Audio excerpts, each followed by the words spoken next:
Hey everybody, welcome back to another Nerds Make Sense. As always, I'm Josh. And I'm Ted.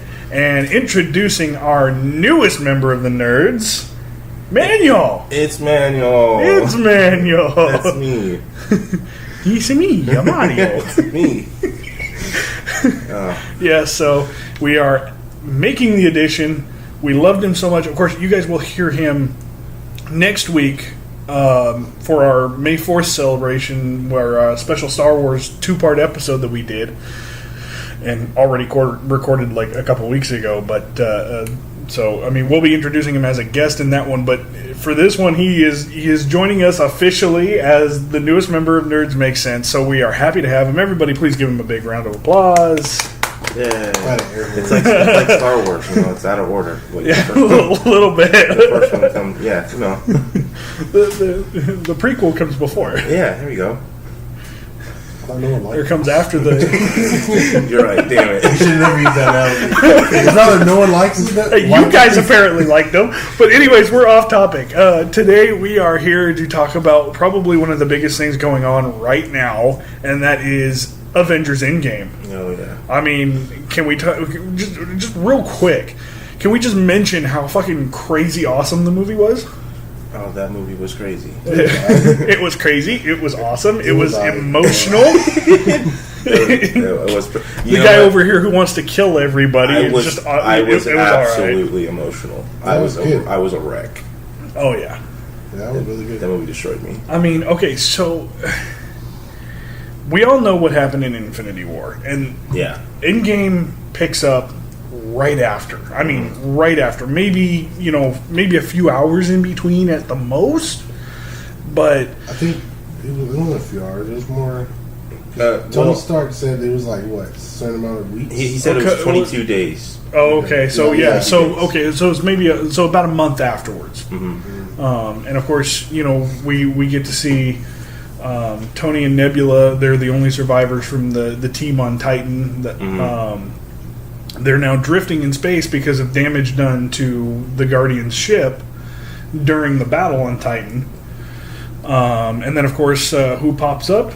But Captain Marvel to save the day. Yeah. And it's our it was my first look because I actually haven't seen Captain Marvel yet. Oh. So it was my first introduction to her in the MCU. Well, so you actually get the pleasure of watching her in her recorded order because she was in this movie first before they recorded Captain Marvel. Right. Which is like, it's kind of, you can kind of tell too because she said in like an interview like, oh, like, yeah, I was just trying to figure out who she was as a character. Yeah. And then when you watch her in this, it feels a little awkward. But then when you get to Captain Marvel, it's like better. It's like she feels more fleshed out. Oh yeah. But I mean, it sure felt like she had a handle, or at least she had a start on where she wanted to go with the character. Mm-hmm. So it wasn't terrible. Yeah, she was pretty likable. I thought she was a badass in the movie. Yeah.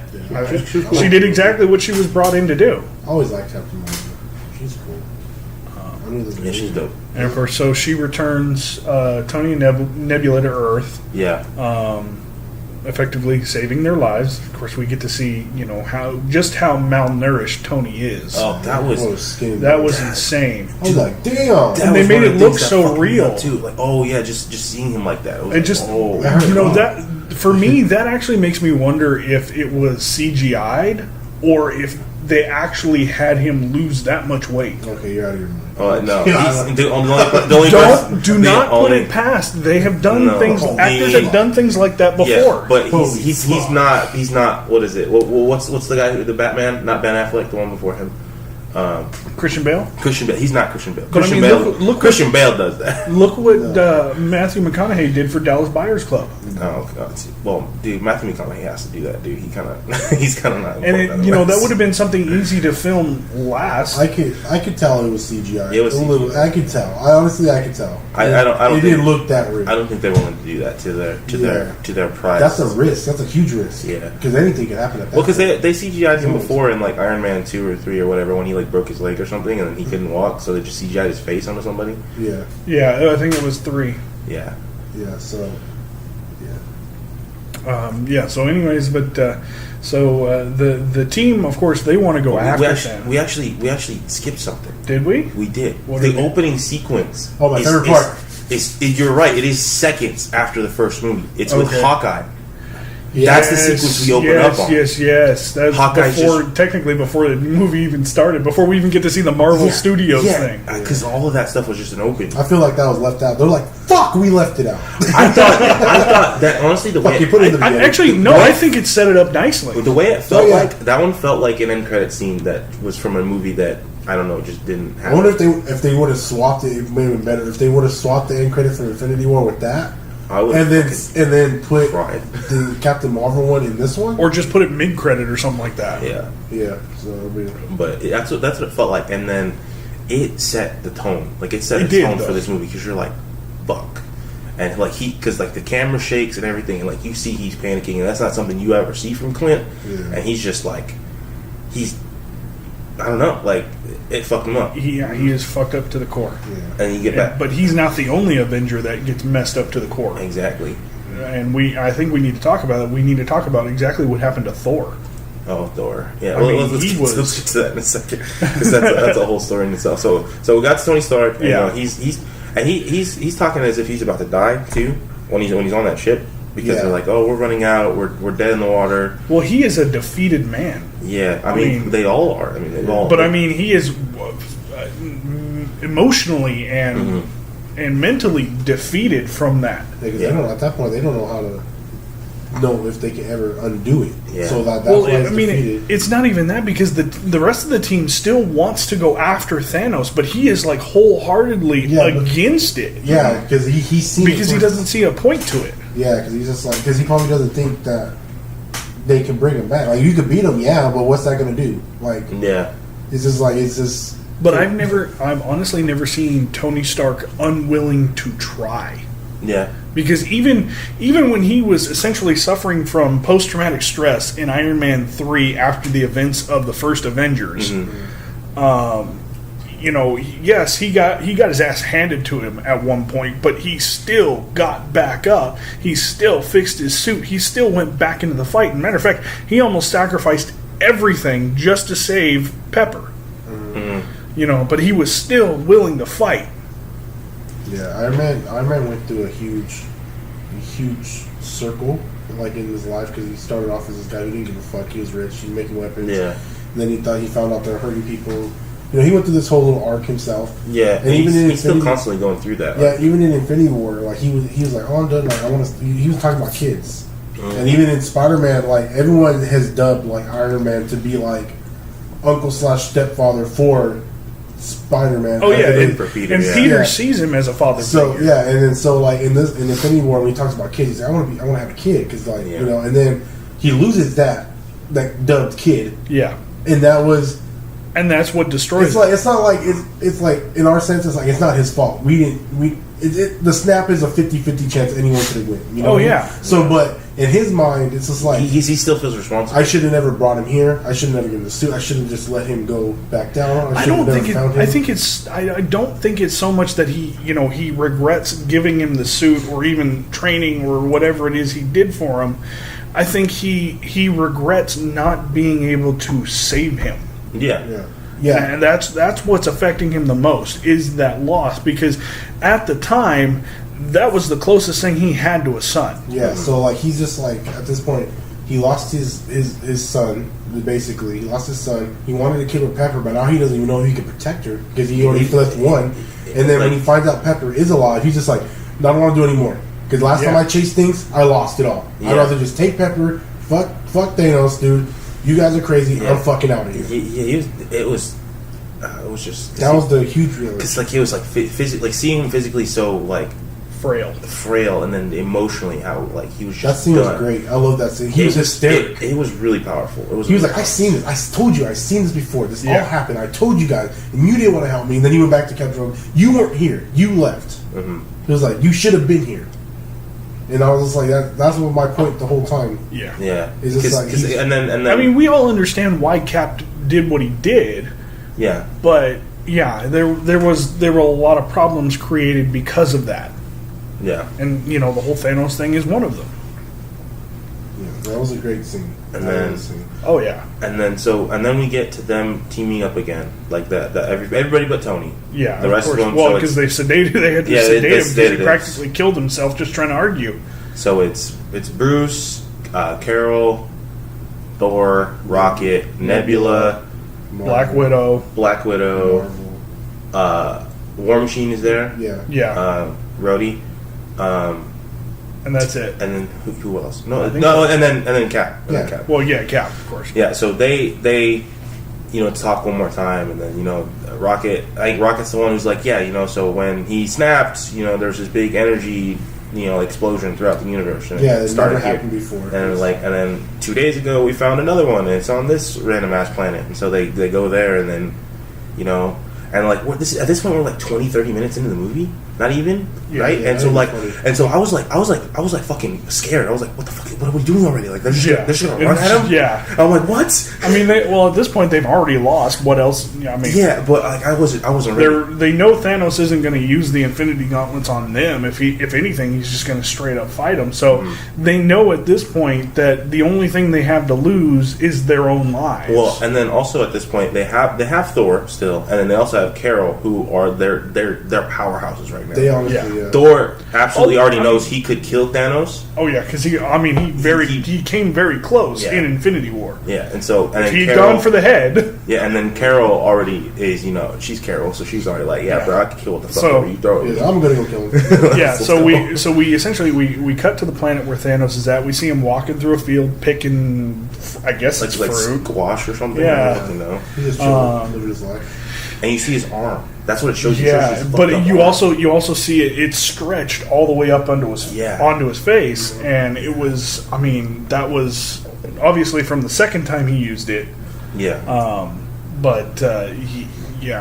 And so you see him inside of his house. He's just chilling, relaxing, and then all of a sudden, fucking Carol Danvers, Captain Marvel, comes flying through just, the wall. punches Not even him. through the door. She just comes straight through the wall. Yeah, and then gets him in a fucking lock with her legs, and she's grabbing his arm like this, and then everybody else starts running Hulk, or not, it's not even Hulk, just Hulkbuster Banner grabs his arm, and then everybody else is coming in grabbing arms and stuff and holding him down. That was awesome seeing him come through the floor. That was crazy. That was all insane.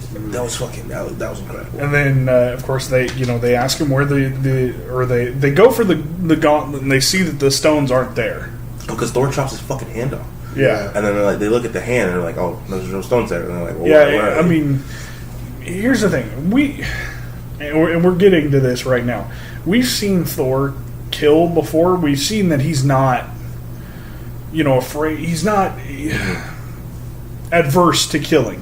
Yeah, because he's a warrior. That's what he's always been. Over his last few movies with his character development, we also see him that he uses it more as a last resort. Mm-hmm. Because even in Ragnarok, he tries to reason with Hela to the very last possible second. Yeah. And then with Hela too, it was kind of I'm pretty sure it was because it was family. Because he does the same thing with Loki. And then Loki's think, his estranged brother, and he's already double backstabbing him a bunch. And he's like, "No, Loki, we could still, be cool." And then they kind of are for a while. But I mean, even going back to the first Thor movie, when he goes after the frost giants on Jotunheim, Loki is able to talk him down, and he's all for leaving. Mm-hmm. I mean, maybe begrudgingly, he would have liked to kick some ass, but he turns around, he starts to walk away, and he doesn't actually go after anybody until after the one stupid frost giant manages to say the wrong thing at the wrong time, and then the giant ass battle ensues. Yeah. But so we see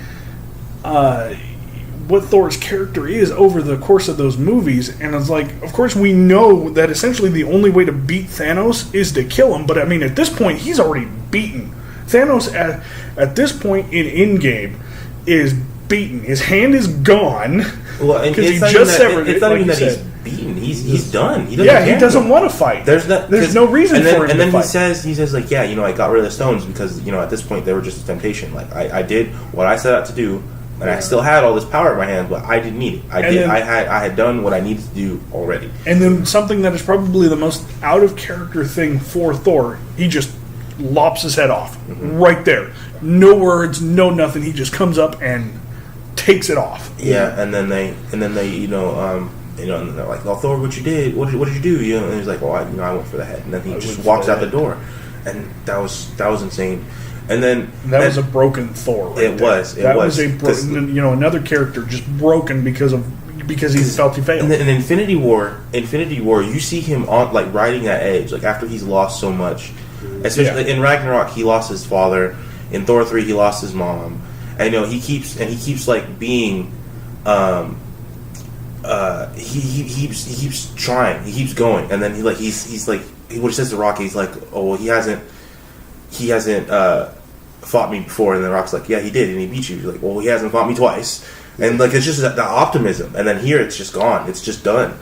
Like there's he doesn't see what he's supposed to do anymore, and it's literally like beyond him. Yeah, but going back to that scene in Infinity War where where he says, "Well, he hasn't fought me twice." Rocket then asks, "What do you do? What if you lose again?" He goes, "I don't know what else I can lose." Yeah. At this point, and we find out exactly what it takes to break the God of Thunder. Yeah, and then we get a scene with Nebula, and honestly, I liked how much we focused on Nebula here because she's one of my favorite characters because she's really cool. And she's got like an interesting arc. So like in the first part with Tony Stark, you see her like actually being like selfless, and also like trying to connect. Yeah. Even though she's like really awkward and bad at it because she's only killed people before and like followed her father. Here's the thing too: you see the fatherliness of Tony Stark that's been developing coming out with him and Nebula on the ship because when he's sitting there teaching her. The fucking little paper football game. Yeah, I forget what it's called. I think it's just paper football. Whatever. But I mean, he's teaching. He lets her win. Yeah. I mean, I'm sure he could have easily beaten her. It's the first time she's ever played it before. Yeah, and then he lets her win. And then he sees like how much it means to her. She's like, exactly. Yeah, that was fun. Yeah. And like that it was good. A way for him to make a connection with her. And then she gives him the food later, and puts him into the chair when he falls asleep, and all this other stuff. And it's just like just seeing her able to flesh her character out is great. And then the part where she sees Thanos' head on the floor, and she does the thing that people always do to dead bodies when they're somebody they care about, and then you like close their eyes for them. Yeah. And like that was, I don't know, like because I know nobody in that room felt sympathy for him, but I know there's still a connection that she feels with him that she's not gonna be able to get over because he was her whole life. And she's not gonna stop feeling that, and even knowing what he's done and what he is and how he treated her, and like it's just an interesting story that we get to see. And and so after that, it jumps forward 5 years. 5 years, and that was a big time jump. I was not expecting. I was thinking like maybe a year. 6. I was thinking 6 months to a year or something like that. So this is one of the parts where I was thinking about it, and I'm like, when I started watching this movie, I forgot all the fucking shit I saw in the trailers. Where I was like, all the shit that I was already like thinking about and like trying to piece together like what's happening. Like every time a trailer scene came up, I was like, oh fuck, that does happen.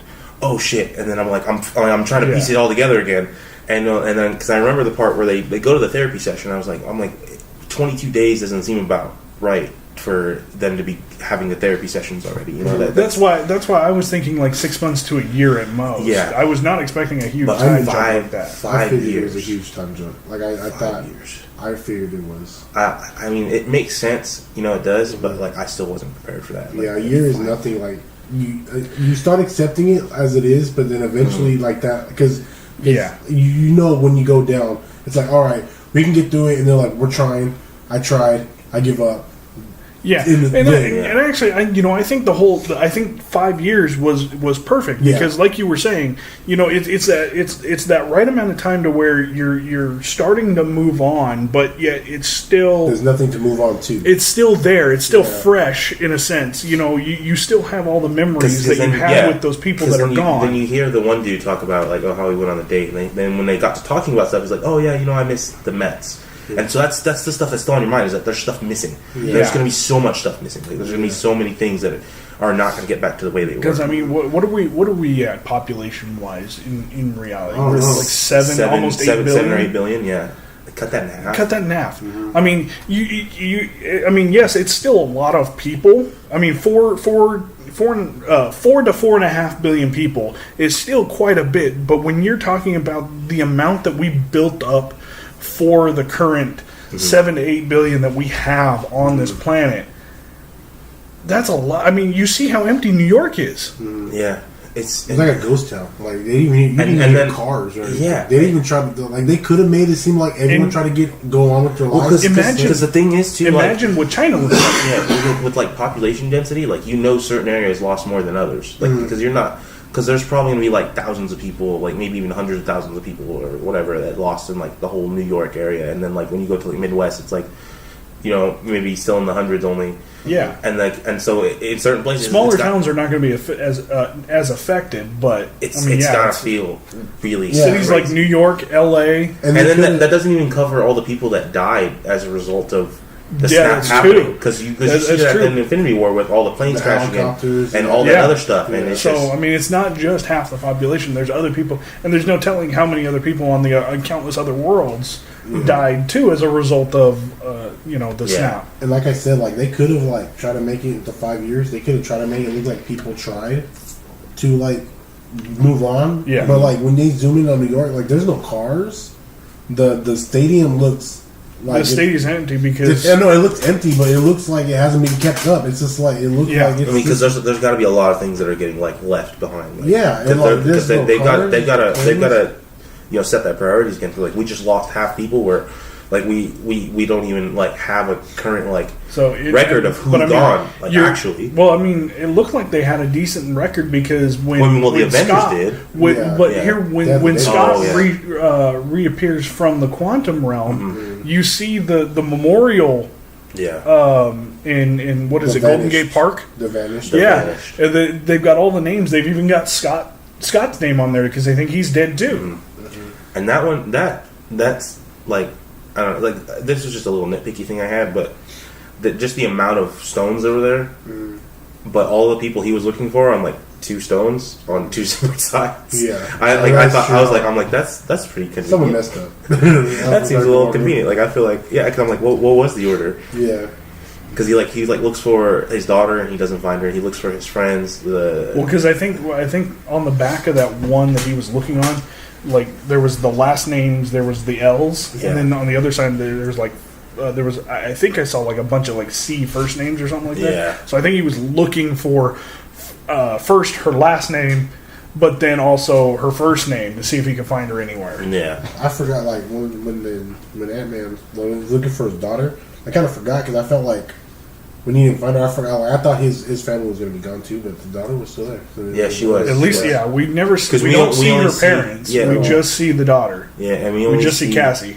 We only see at the end of Ant-Man and the Wasp. We only see his girlfriend, the Wasp, and then her dad get dusted. Yeah, and her mom too. Oh yeah. And then that whole part with Scott Lang, and then it kind of.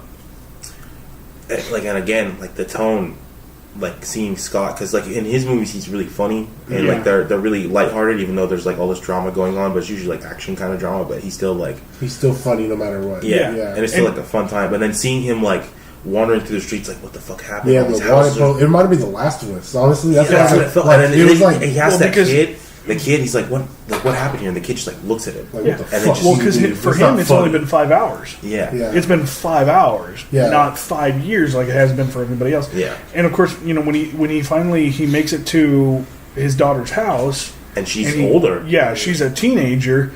He realizes that yes, okay, he got lucky. His daughter's still there, but he missed 5 years. Mm-hmm. And that had to be tough. So that's still a loss for him because he missed out on those 5 years of growth. Mind you, it might have not have been the best time in the world for her, given everything that happened. But still, I mean, you missed out on that. And then, so where are we after? Okay, then we see the scene with Natasha, and like her sort of her what I got. It's not say- even really Shield. Really, Yeah, it's I was just gonna say, like, everybody. it's just kind of her everybody- communication I network. felt like it was like a bootleg Avengers. Like, It was. That's what I felt like it was. Because like you see it. I was gonna say Shield too, but I felt like it was more of Avengers. It was like a bootleg, freaking like the Last of Us Avengers, you know? Because it was what's her name from Black Panther? Is it Okoye?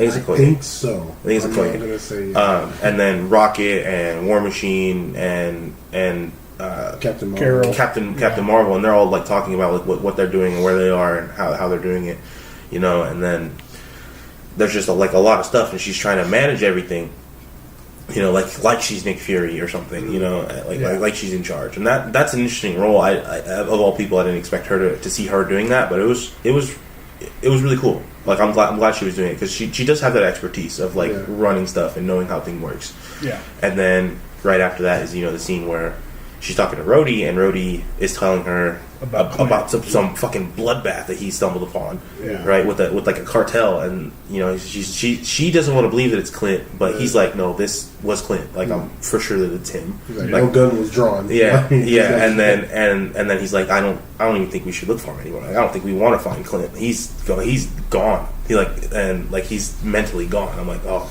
that's crazy because you do see what it does to him. You know, like you see, like he lost everybody.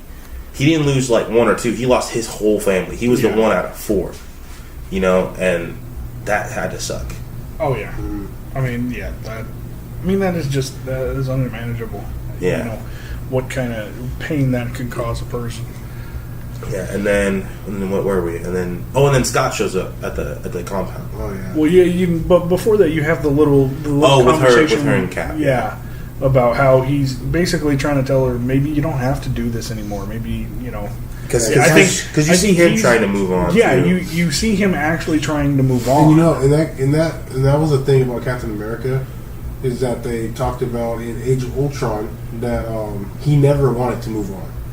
If you think about it, because his nightmare was the war being over. Like they didn't need Captain America. He didn't want to move on. Yeah, exactly. So so when I seen that, he was like, oh yeah, we can look forward to the future. I'm like, oh, now you want to do it. And it took all this to you to do it. Yeah, well, I mean, and that kind of lost. Like, what do you do? Like, you found the big bad. The big bad beat you, and you survived it somehow. Like, you didn't win, but you still survived. And now, and like, I think his idea is like, well, because he says it like we owe it to those who are gone to move on or to try, you know, whatever.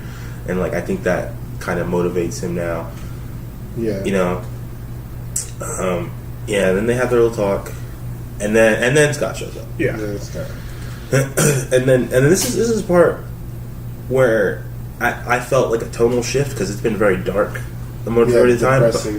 And then Scott Lang is like around other people, and then all of a sudden it gets lighthearted again for a lot of things. Scott brings essentially the essence of hope. Yeah, and he's kind of an idiot, so that's how I liked him so much. Yeah. Well, at least he knew enough to grab what Pym particles he did have and bring it to the Avengers. Yeah. Well, I mean, didn't he just have them on him already? Like from his suit. It had to be from his suit. I wouldn't give him.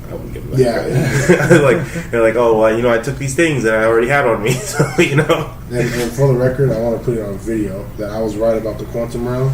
I mean, you've already said that. No, you said that in You said that in the video that we talked about in I'm game. already going to say it again, and I gave it to you. I'm going to say it again because John, because I said it because I gave it to you the last time we talked about it. Then let me say it then. Anyways, we watched Ant-Man and the Wasp, and we seen the end cutscene or whatever, right? And then like literally like it jogged in my head, and I was like, it happened because of this. It's its own little universe. It did that. Like I went on like a thing. Like, we don't technically know that it protected him from the snap. Yeah, I think we're just meant to assume that. I mean, you can assume it, but at the same time, it's like I did research on it before I watched Ant-Man and the Wasp. Yeah, it's like because the quantum realm is classified as its own universe. Yeah, so technically, because Thanos' thought was like, I need to wipe out half of all life in the universe. Yeah, and it stated that the Infinity Stones only work in the universe they're from. So there's no Infinity Stone inside the quantum realm, so it's not affected that we know of. Well, Yeah, there's only 6. and mind you, that was when. Okay, you're taking that knowledge I from thought you just gave it Death to me. Battle. I thought you just gave it to I'm me. just saying this. You're taking the knowledge from Death Battle, and they're taking their knowledge from the comics, not the MCU. Yeah. Right. See, Well, this is why I had to so- clarify it. 'cause Yeah, so I know. there's still the possibility that they could reverse that because it's not like a 100% hard decision. Like, oh yeah, Yeah. Quantum Realm was saved from the snap because at some point or other, we'll have somebody else go into the Quantum Realm in some spin-off movie or show or whatever, and like if they get snapped away into dust in the Quantum It's Realm, gonna be we're on like, Disney oh Plus. fuck. It's gonna be on Disney Plus. It's gonna be on Disney Plus, whatever Disney Plus. See, they won't have the Infinity Stones; they'll have the Quantum Stones. Yeah, the Quantum Stones. Just throw quantum in front of everything, Yeah, or the Quantum Infinity Stones. Yeah, the Chaos Emeralds. Yeah, that's perfect. Yeah. So and then stuff gets all Scott Langed up, and he starts talking about stuff. He's like, yeah, so I was in the Quantum Realm, right? But this happened and this happened. Everybody's like trying to follow him, but he's just like hyperventilating to you. He's like, yeah, and like it gets sad for a second, but then it like stops being sad immediately after because he's like, are you gonna eat that sandwich? And Yeah, we don't really know what effect being in the quantum realm for that long had on. And then they Yeah. mentioned that. And then I forgot. It must have been a lonely 5 years. He's like, no, it wasn't. It was only 5 hours. Yeah. And then one thing that kind of bothered me, but at the same time, it sort of did it. I mean, he sort of said it in Ant-Man and the Wasp, but it was because the mom was there. Because I keep thinking that we can go back in time. I keep thinking we can go back in time. I was like, okay, that's random. I was like, okay, but then he did it in the last one. But then I'm like, okay, then, but the mom was connecting to him. Yeah. In a sense, I was like, so how did he? I was like, how did he get that idea like out of nowhere? But then I was like, for plot wise, I guess. I mean, Yeah, and then they kind of and then you kind of figure out that Pym didn't really. He was the one who knows about the quantum realm or whatever like the most. But then as soon as Tony Stark even starts to think about it, he's like, oh well, I just made time travel. Let's go. So they're like, so you kind of think like, oh well, maybe Hank Pym didn't know all about the quantum realm. yeah. Maybe like he definitely knew the most at the time, but maybe not that much. Just because you read the book first. Yeah. So we kind of It skipped a little bit there. But yeah, so Scott's like, oh yeah, we can try and do this, and then they're like, oh yeah, so maybe if there's a chance we can try it, and so they go to Tony, and Tony's like, fuck you. yeah, because you see Tony with his daughter, Oh yeah, and Pepper's still alive, for and that. they're like, That oh was- my god, that was, and then she comes out with like with the helmet, like a blue helmet, Yeah. and it's like, oh, that's for your mom, I was like, oh shit, and then that's like the fucking. What's that trope called? The gun on the wall or something? Where like when you see a gun on the wall, they're gonna use it at the end. Oh, of the movie, yeah. And then I was like, It's there for a reason. yeah, and then I was like, oh, because the same thing happened with the War Machine suit. You see the War Machine suit like one day. yeah, and then and then you see how happy he is with his daughter, and then they try and you're like, oh yeah, we can go back in time and fix everything. He's like, no, fuck that. Even before that, when they drove up, he just looked at him. He's like, because he's like, whoa. he's like, we're going inside now. And they looked at him like, you can tell him the face. I mean, come in. Like, did I go in? Yeah. That's somebody who's like, oh, you followed. Okay, I get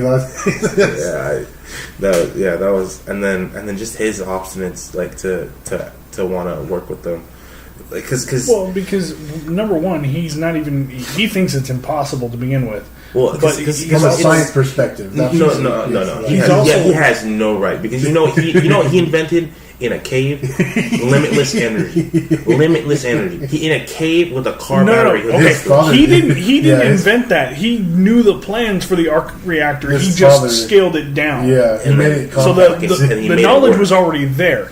So no, it was for the hippies. From what the guess is. Yeah, and then I don't know, just but he was okay. So let's he made nanoparticles. I don't know. But here's the thing: yeah. he was also afraid that by going back in time and changing things, he would lose everything that he gained. That's what that was. Yeah, I feel like he knew that if he put his mind to it, he could do it, and he didn't want to entertain the thought because he's like, well, if we go back in time and mess with stuff, what it sounds like is what I have here is not going to be what I have anymore. We'll just be like the snap will happen, but then nothing happens, and then Thanos, and then because he's kind of already started coping with the loss of everybody. Yeah, he moved on. It was still there, but he was just like, all right, we have he moved out in the freaking forest. Yeah, and in the woods, and that's he took a page from Clint. Yeah, he did, and he's just living with Pepper and his daughter. What's her name? Morgan. It was Morgan, right? Morgan, yeah. Yeah, that's the same name as the boy from Science. Anyway,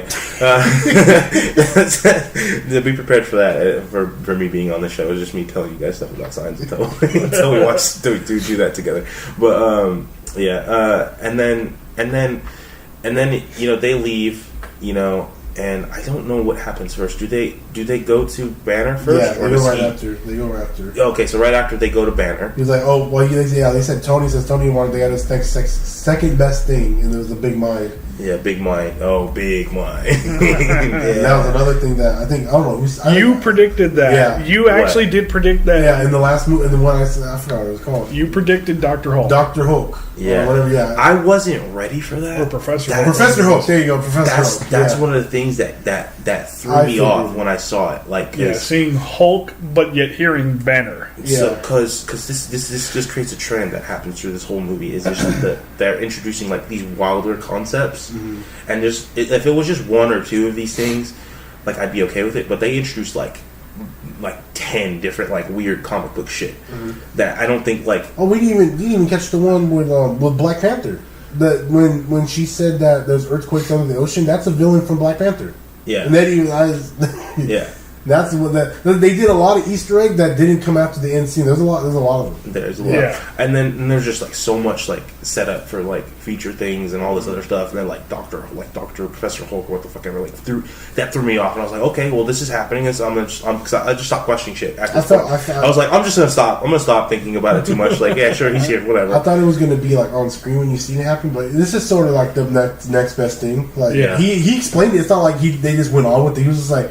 He basically went to therapy. Yeah, he was like, I was treating the Hulk as a what do you say, a virus or sickness, but it's the cure. It's a part of me. So the brawn, the muscles, and the brain together. Yep. And that's what we argued about. I think on this and off of it that the Hulk, I remember me and Willard were telling you that the Hulk wants to be his own thing. Yeah, he doesn't want to be just I need you, and he's comes out because in Ragnarok, he lived his life without Banner. He got accustomed to it. Hulk was just living. Yeah. So now, so then this brings up a question: what happened to the mind of the Hulk? Where is it? Is it just gone? Because so what? Or they merged? So I'm pretty sure they merged. Yeah, they're merged. Because what it mostly closely resembles is like a fractured personality disorder, and so that's all his anger, and so you don't ever really see him get angry unless you start seeing the Hulk come out,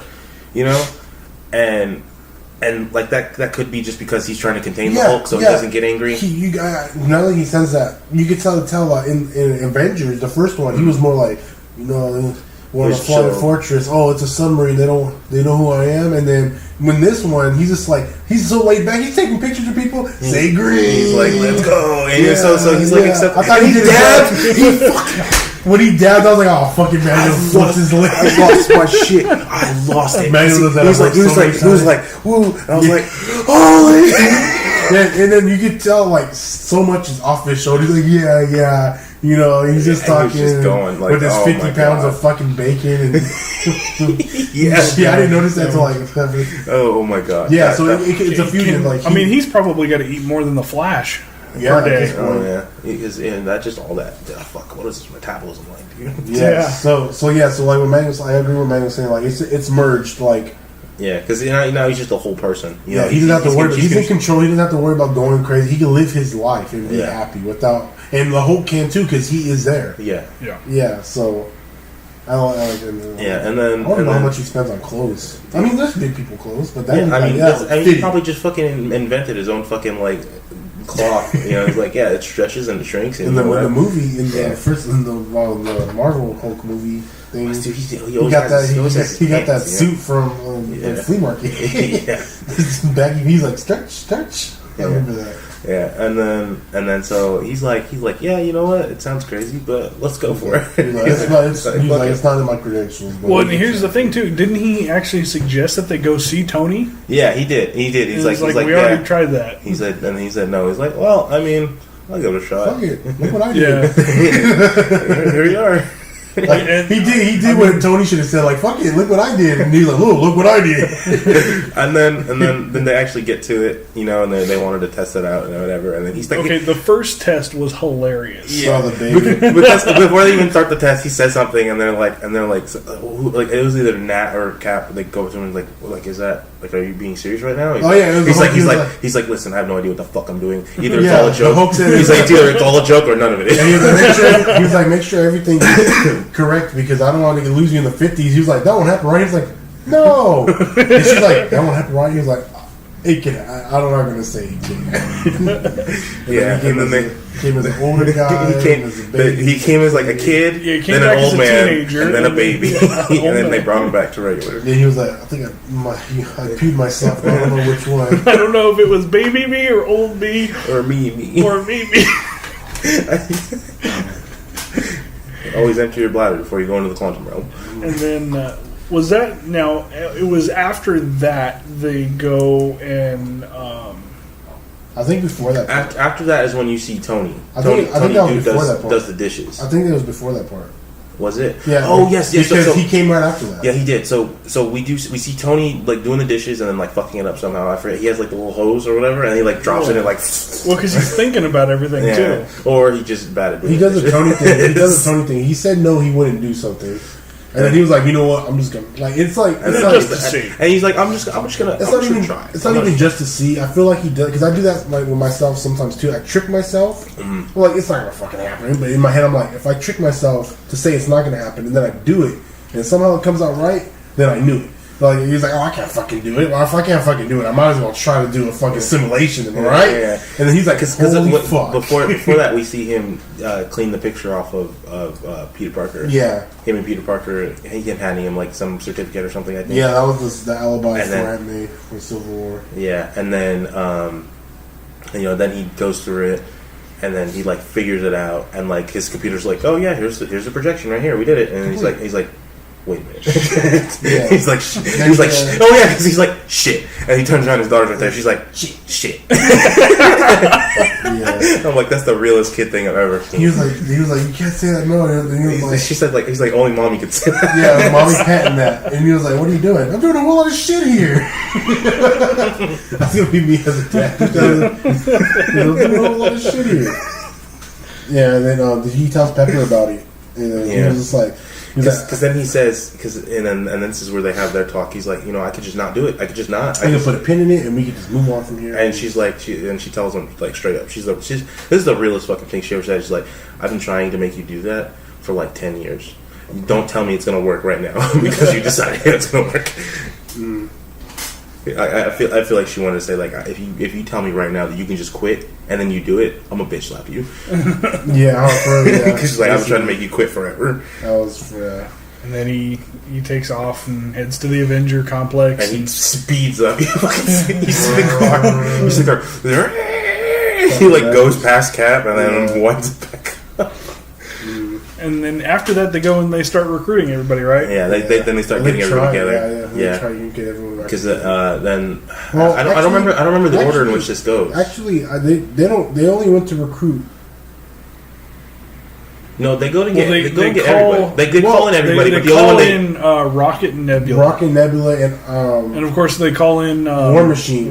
Yeah. They came. Yeah. But like recruit wise is the only one they had to go get was Thor and Clint. Thor and Clint, yeah. Yeah, so they only had to get two people. And okay, so when Hulk and Rocket go to get Thor, we see exactly what happened to some of the others that we were speculating about. Something important, the setup of this scene is them both in the back of a truck, and Hulk like just curled up with his hands around his knees because it's just fitting in the truck. And I'm just sitting here. I'm like, this is just happening. Like we're just going. We're just doing it, right? And then they like drive past the sign that says New Asgard. I'm like, okay. And then this is just so many of the things where I'm just like, it just seems like a wild fucking concept to just like show me without like any kind of setup. But I'm like, It's been 5 years. I guess a lot of things. Some things have happened, but they just keep showing them to me. Like, oh, here's this. And but I'm we like, get the answer to what happened to Valkyrie.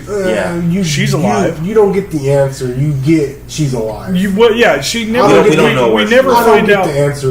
We never find out where she was during the entirety of Infinity War. Was she in a different ship than Thor was? No, she was on that ship. I actually went back and rewatched Thor Ragnarok, and then I thought there was only one ship too. Like the day before.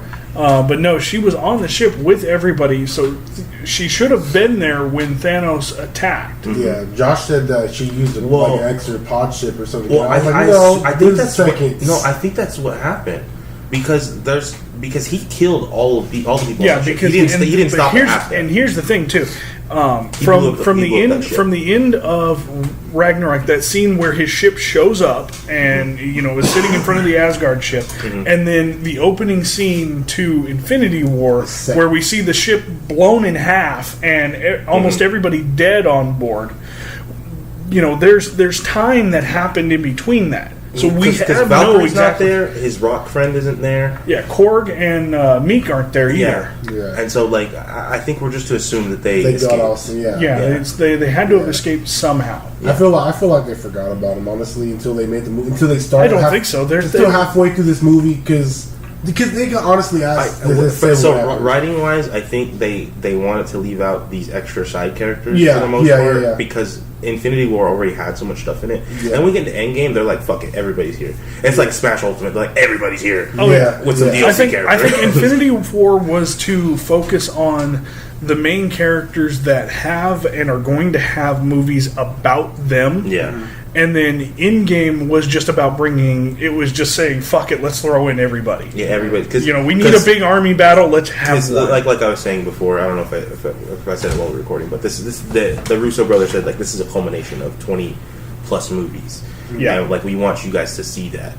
And, I think they did take it a little too far, which is how much stuff was in this movie, but I did enjoy getting to see so many people. Yeah. And then so we get into this scene, where they go into the hut, and after they talk to Valkyrie, and Valkyrie's like, yeah, you're probably not going to see him. He doesn't come out unless he's getting beer, right? And then they go in, and the house is fucked up or whatever. At the entrance, it's like, oh, it smells like fucking death in here. And they get in there, and then they're all just chilling in the living room playing Fortnite. Oh my god, that's another part. This is like the dab all over again. Like I just see fucking Korg or whatever playing Fortnite, and I'm like, what the hell is happening? Yeah. Oh my god. And can we? Do we really need to talk about what Thor how he let himself go? Oh my god! That and then to this, it's such a Thor thing to do. Though Thor, the way Thor is in this movie is how every Marvel fan was after Infinity War. Like they're like, oh, you gotta make it happen. Like nothing happened. Like I didn't lose Spider-Man. Everyone's good. Yeah, I'm good. I'm just chilling. I got I'm with my. Why work out? I'm good. I'm fucking good. I didn't think he worked out. I thought he was just a god, so he just looked like that. Yeah, well, he looks like this now. He looks like that now. Yeah, but he'll go back to his original physique. I honestly thought, when he starts fighting again and he holds his weapons. Spoiler! When he holds his weapons, I thought he was just gonna get fit again, but the armor goes around the bulge. I had to look. I was like, next time he comes, I gotta look and see. But yeah, you're right. It's like he's just got that. I'm like, I like that look. I like the big tummy but big arms. And that's the look I strive for. And they did it perfectly too, because you just can't have a Thor ready to communicate. They have to have something. They have to take the big people out and get. You know what I mean? Like even Captain Marvel was like, I'm gonna be gone for a while. You probably won't see me for a long time. Yeah. And then Thor's just like, oh, I don't care. What do you mean? He's fat. He's drunk. He's just playing Fortnite. He's every other person. And then this is like what he makes a little kid cry. Yeah, this is like one of the scenes where, like I said, it gave me whiplash because you're seeing him dealing with depression, but then you see his friends playing Fortnite in the background. I'm like, I don't know. How am I supposed to take in all these things you're showing me at one time? I'm absolutely shocked. I'm like I feel like I'm having a stroke. Yeah. Because you see him drinking his depression away, and his friends are laughing about Fortnite. He's Well, like, "Oh yeah, that- sign onto the Wi-Fi. No password. You know how it is." I'm like, "What?" Yeah, he's definitely. I don't know if I could say that he's in denial. I think he's in denial about his personal situation. Yeah, he's of course in denial about how unhealthy it is, just what he's doing, drinking his problems away. And then as far as either like that, or he just doesn't give a shit. as far as the situation with what had happened before, I think he's just kind of averting his eyes to it. Like it's just aversion. Like he's just not dealing with it because he doesn't need to deal with it. Like he's staying in his shack with his friends that he does have that are alive, and just just living his life that way. Like, yeah, no, this is just it. I don't need anything else. This is just good. It's good. It's done. It's whatever. Yeah, because I mean, every other time though, every other battle he had, even though he got knocked down in several of them, he always found a way to come back and fix everything in the end. Whereas I mean, and even with the whole loss of Asgard, he defeated Hela, lost Asgard, but he saved the Asgardian people. Yeah, and then but now they're almost all gone. Yeah, because all of his arcs were about him learning a lesson about stuff, and the first one, like, it was he had to let go of his pride and everything, and he had to be worthy of his hammer again. Yeah. And Dark World, I don't know what the fuck happened to Dark World. Let's not even talk about it. Dark World, I don't know. I don't know what it was whatever. It just wasn't that good. I don't even know. And see, that's the problem with that one. I don't know what lesson he was supposed to learn. He lost his mom, and I don't know what that brought him really. Like how he grew out of it. But then in Ragnarok, you see he's like.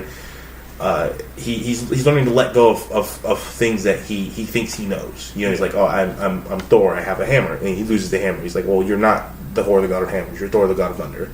And then he has to lose Asgard. And he's like, Asgard is its people. It's not a place. Right. Any player can be Asgard as long as you have Asgardians. And and so that's what you see in Ragnarok. And then and so he didn't learn anything in Infinity War besides that. There was no lesson for him to learn. Besides that, he lost it, and that's the part. One of the things, the things that people have a problem with Infinity War, was that he had all this growth in his 3 solo movies, and then even a little bit in Avengers, like the first Avengers and the second Avengers. He had a little bit of a learning thing there. And then in this one, he pulls a cocky move when he's about to kill Thanos, and which seems so out of character for where he is at this point. And then that's what dooms them all. Like, that's the last thing that happens before he snaps, right? And then everybody's dead. And so that's a lot of people are mad about that because, like, well, you made it Thor's fault, even though Thor, at this point in time, we don't think he would have done that. Right. But creatively, they're in control, so I mean, it's whatever. Yeah. So yeah, this is where he is. He's a bum. and then you have Natasha going after Clint in China. Oh, dude, it was Tokyo. It was Tokyo. No, man, hold up, really quick.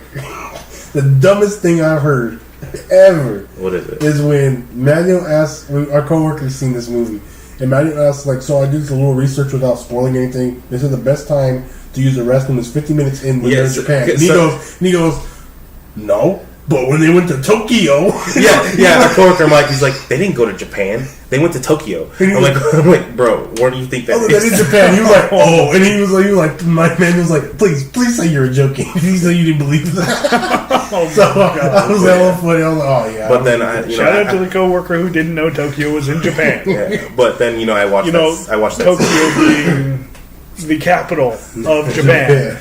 Then I watched that scene too, and I was like, this is a cool ass scene. Like, everything that's happening here. It was. I'm like, who the fuck? And I know Ted doesn't care too much about Hawkeye, but I mean, I thought the complete change of Clint's character because of what he lost was it was the personification of everything that had happened. Mm-hmm. And this was an interesting because this is one of my friends was really hyped for this part when they saw this first trailer with this scene in it, and because in the comics, Hawkeye becomes Ronin, like not Ronan or Ronin, but Ronin like Japanese, like like Right. like a swordsman or whatever. I don't think that's what it means, but something like that.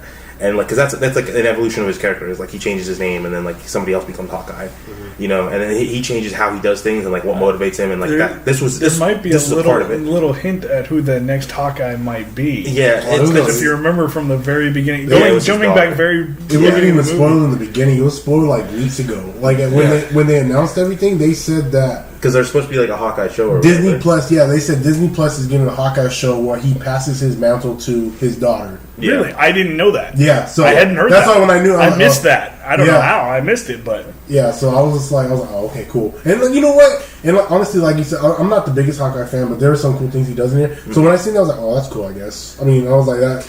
But then seeing this, like, it made a whole new character, because you already know how good he is, and then but at this point in time, like, the only other time you see him like just go all out like this is in Avengers, when he's like evil, whatever. And this one, he just decimates this whole fucking, like, every part of this gang that's in this little block here. Yeah, this is really the only other time we ever see him use anything other than bow and arrow. Yeah. Because I mean, other than Avengers in the beginning where he uses a pistol, they tease it in the Thor movie, because that's when he was first shown. Yeah. Because because I didn't know who he was. But he still used his bow and arrow. I know. But you said you never seen him. But he opened his little own gun chest, and he's like, there was a sniper. There was all sorts. I don't remember. Yeah, because he's a marksman with everything. Yeah, he's like, and he just pulls out the fucking bow. Yeah, okay, he prefers the bow for some reason. Yeah, and at this part, you see him only with the sword. Mm-hmm. He does not have his bow and arrow. Yeah, like his sword also has like a gun in it or something. I remember he shoots something at some point, but he's got like what Natasha had. He has the wrist that's what it was. Thing. That makes more sense. So I'm like, I don't see a part in that sword where there would be a gun, because you actually, I think there was what's that game? Final Fantasy 6.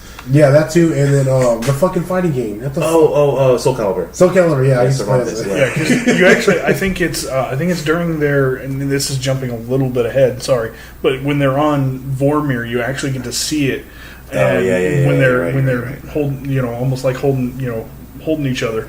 You actually see the wrist thing with the missiles on it or whatever it is. And then so that seems like, and so just seeing him and like his personality change was good. So whoever the fuck, I don't know, I read it on like some article, I think it was probably on like Snapchat or something. Whoever wrote that fucking article saying that scene wasn't important, you can go die. Oh yeah. I didn't care what anybody said. I don't swear a whole lot on this show, but sir, you can kiss my ass. So like, I seen that article, I didn't click it because I was like, I feel like when you click it, it's gonna be like spoiler, this one part. So I was like, I'm not clicking it, but I came into this movie thinking this whole movie was important. You can't. Oh, and it was. Yeah, you can't. I don't think there. I mean, there may have been parts that we don't like or we don't really care for, but there wasn't a part that wasn't important to at least one character or another. Yeah, there was a lot. There was a lot happening. There was a lot of arcs happening. There was a lot of just plot stuff happening. There was and then there was just some stuff that wasn't even plot relevant that just it felt good to see. Yeah, definitely. And so, like, we didn't have to see Professor Hulk, but it was good to see it. Yeah, absolutely. They didn't have to meet. It was they didn't have to meet in the diner and then have him dab. But I'm so glad that we got to. Exactly. Yeah. So where is it after this? I can't. Okay, so then they go back to the Avengers facility. Yeah, they're at the compound. And then of course they're talking about how many opportunities they have to do this. It's basically one trip there, one trip back, and a couple tests. And Scott's like, fucks it up. Scott's like, it's 2 tests. One test. Yeah, the Hulk was doing it. And he was like, stop. You're doing too much Hulk. He was like, no, I'm not. I'm doing it right. And he's like, you need to do it correctly. This is our only chest. Fuck! One try. Yeah. And then Clint puts on the suit. He puts on the suit. And he goes back to... just having this scene so close to the last scene that we just saw of him, where he gets sent back in time to his house. Yeah. His little farm or whatever. Where in the middle of fucking nowhere. And then he hears his family, and he like calls out to his daughter, and then he gets taken back right before his daughter comes down the stairs. And then he still has like the glove and whatever. And so this is the part where so this is my biggest problem with the movie, just the introduction of time travel, because a lot of movies do time travel stuff, and then the rules are inconsistent, and it doesn't make sense, and so like a lot of it ends up being like the rules are whatever I wrote them to be, to fit what I want to happen.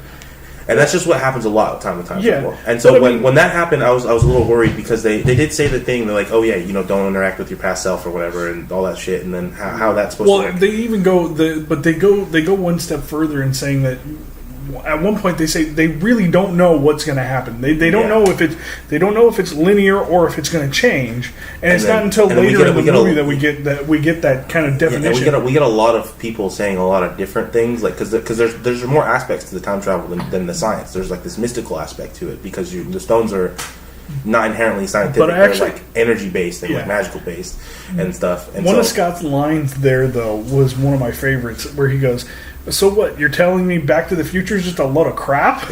Yeah, I love because there's that little bit between him and Rhodey where they're just naming off like Star time travel Trek, movies, like Back to the Future, Star Trek, Back to the Future, Terminator, What's the one he said? That, Die Hard. He's like, Die Hard. He's like, Wait, no, Die Die Hard. Hard's He's like, funny. wait, no, never mind. I like how they alternately. It was funny because I was like, man, they should have referenced it, but they didn't. But they ended up being like Dragon Ball Z. That's how Dragon Ball Z timeline works. No. Yeah, No. it bridges off to an alternate. Yeah, it did. Yeah, but It's Dragon Ball Z timeline because you can go back and change it, But but then- the future doesn't change. The present future changes, but nothing else happens over here. That's what yeah. Trunks. That's what Trunks is. That's Dragon Yeah, Ball. so but timeline. so using that like time travel stuff, then like there's no point in going back and doing stuff if it doesn't change your future. But when they did it, it did change their future, and also like the other futures. And so like I don't know, it sets up a lot of fucking shenanigans for the future that I'm not ready for. That they're gonna pull off. They're like, oh, all these people you thought were dead. Like, well, here they are from an alternate timeline. Here they are. I think there's only like one. I mean, that they tease late. Like it's not till later. Like Also, so okay, like I don't want to skip ahead, but Yeah, let's not skip ahead. So Let's they try to do stay time with travel thing. It works. They send them back to a time. I don't know if it was like a coincidence. So because I don't know if they can, because they obviously do navigate. I don't know if Clint chose to go back there specifically.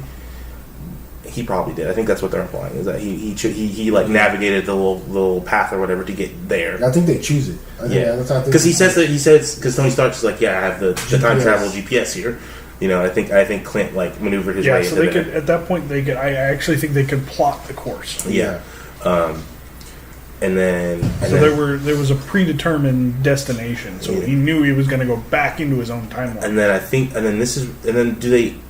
There's not a lot more to this, right? Then they start brainstorming where all the stones are. Yeah. Where and when they can go in time to get the stone, and then this is where Scott Lang starts calling it the time heist. And so at that point, Well, actually, he calls it that from the very beginning. he does. When they first go to see Tony. It was before that. It was But before it's that. When he was catchy. talking- It's catchy, He's like, so what are you recommending here? It's like a time heist. I mean, because that's what Scott does. He does a heist. Yeah. He's a That's criminal. what And then and so just that being the plot of this movie, and like everybody's like calling it that. And so my other problem with this movie, I still like it like wholeheartedly. I love this movie, but was the way the tone that happens when everybody's together is that they're calling it the time heist. They're like, it's still a lot of goofy shit happening, all over the place. And then there's scenes that are like incredibly like dark and somber and like sad, but then you go right back to somebody else, and then it's like funny again, and you just keep bouncing back and forth with not a lot of in between. Yeah. And that was like one of my only problems. But I feel, because it feels like there was just so much happening. There was just so much happening that like I wasn't ready to bounce back and forth between all these things yet. What it felt like, what it felt like, the closest thing I can relate it to, and this is probably like, it might have been what they were aiming for, honestly, because it's not like a bad thing, but it reminds me of reading comics, like trying to read a comic event, like a crossover event, because that's pretty much what this was.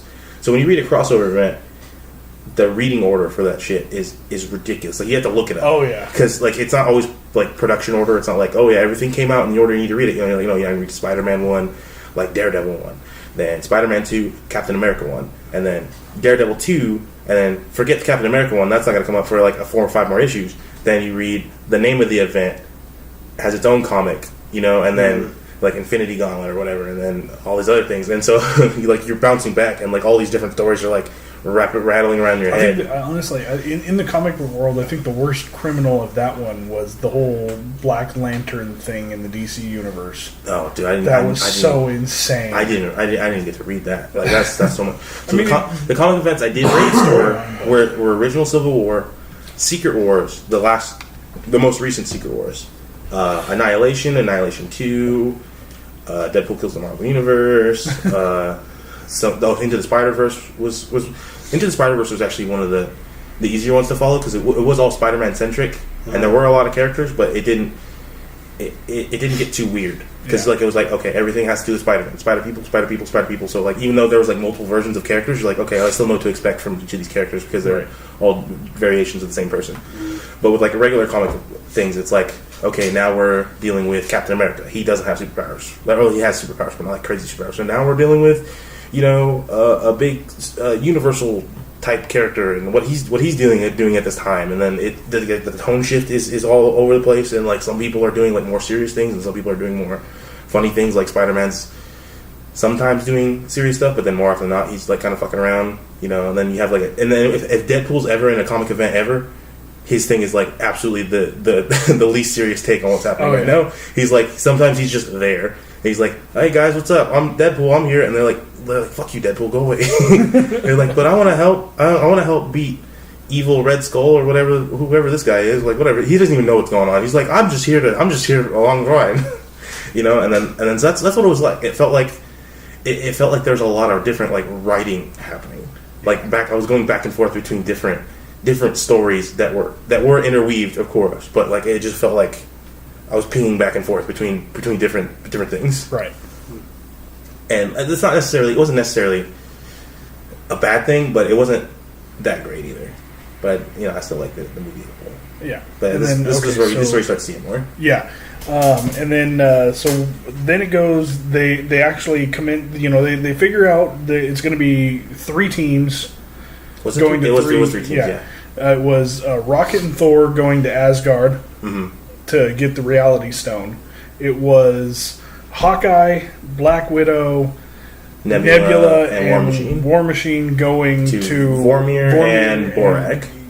To get the Power Stone on. Is it Borag or Morag? I think it's Borag. Is it Morag? Is it Morag? Yeah, I thought it was Morag. Okay, maybe Morag. Morag to get the Power Stone, and then of course, obviously, they're going to Vormir to get the Soul Stone, not realizing what it's going to have to take to do it. That like I forgot that for a second. We'll get there. Yeah. And then of course the final team was Hulk, Iron Man, Ant-Man, and Captain going to New York. Because during the events of the first Avengers there movie, was 3 stones there. Yeah, at one time. You fuck, think about right. that, like holy crap. Because I wasn't even because I was like, yeah, okay, the Tesseract and the Scepter were in the same place. I'm like, okay, of course, and I was like, and the Mind Stone was in the Scepter, right? Yeah, the Mind Stone's in the Scepter, and then the Space Stone is in the Tesseract, and then I was like, oh fuck that, yeah, the Time Stone was also just there because she just chills out in New York. Yeah, like that's just where they are. That's where the things So are. okay, so which one do we want to talk about first? Do we want to? I think we should try and keep these a little separate because I know they all happen in junction with one another, but there's a lot going on in each. So I think since we were already on the subject of time travel, let's talk about the Time Stone first. Okay, because that also goes over some of the time travel. So we're going all the way back to 2012, right? Yeah. So it's in 2012. So 2012, they're in New York during the first Avengers movie. And so before they get to that, they ask Hulk. They're like, "Oh, or Banner. It's Banner now, not Hulk anymore." They ask him, they're like, "Oh yeah, so when you go around and just start smashing stuff," he's like, well, because they see 2012 Hulk, just destroying stuff indiscriminately, and he throws that one big piece of metal down on. It was a car. He threw a car on the car, and then he jumps on it. And then they tell Banner, he's like, yeah, so go smash a little bit. He's like, and then the look on his face is like, it's like they said something racist to him. It's like telling somebody like a Mexican dude, like, oh yeah, go make some tacos or whatever. It's like, I do like to make tacos, but you don't have to say it like that. So he does it. He's like, you hear the sarcasm. He's like, he just starts throwing stuff and knocking stuff over, like, bam, and then so then he goes to. I forget what her name is. She's a sorcerer supreme at this time. I forget what her Right, name is. but I know she has a name. I just I'm forget glad what she it came is. back. I mean, obviously she had to be there. I mean, Yeah, because this is 5 years before Doctor Strange. I mean, I didn't expect Doctor Strange to be there, but I was like surprised they got her and not like some. Well, and then they didn't even realize that Doctor Strange wasn't going to be there. Like they didn't know that. They just thought he was also always the Sorcerer Supreme and always had the Stone. So I was like, oh, cool. Well, that was one thing you forgot to mention. And then so when he talks to her and she says no, and then she knocks his soul out of his body. Oh, yeah, I like the part. Yeah, I got scared because it switched scenes after that. I got scared. I thought the Hulk was just gonna go on a fucking. Yeah, that's what I thought. Too. I was like, oh, and that actually that lends credence to the fact that the minds are now merged. Yeah, and then so he's like in his little spirit body, and he's like talking to her, and he's like, and she's like, I just need the stone, like I'll bring it right back, like literally right back, like as soon as I take it, I'm gonna be back in time to give it right back to you, right? And she's like trying to tell him, like, well, it doesn't work the way you think it works, because if we take it, then it creates a tangent. And he's like, no, but if I come back right as it left, the tangent will merge back inwards, and like that kind of made sense. Kind of like I said, the time travel stuff here seems like it works in whatever way that they say it works without any like real logic to it. But I mean, she proved that they were wrong because they thought that it was going to have no consequence on the future. And I guess essentially it doesn't. It creates that. So you kind of were right. Mm-hmm. It does create an alternate universe where that stone no longer exists, or that stone's been taken out of time and now it's not there. Well, they did give the stones back. Yeah, so eventually. And then so there's a line that Doctor Strange says in Infinity War about him looking into alternate futures and seeing which one's won, and this was the one that they would come back and beat Thanos and everything. So does every split that they made just fucking lose indefinitely, and they don't get to do what they did in this movie? That was a question I had. I'm not entirely sure. Like I said, and here's the thing: we don't know what those other those other outcomes entail, because it could have been several of them where they beat Thanos, but then some other big bad comes along later on and then does the same thing, or they end up losing even worse. And so that's something I'm worried about, is because I don't think it's something that's going to lend itself to movies. Is that like the alternate universe? Because comic books do it all the time. Because you can read in like a series of a comic book, and then you'll find out, like, while you're reading it, like, oh, this doesn't take place in the main line of comics. This is like a split alternate universe where something happened or whatever. Right.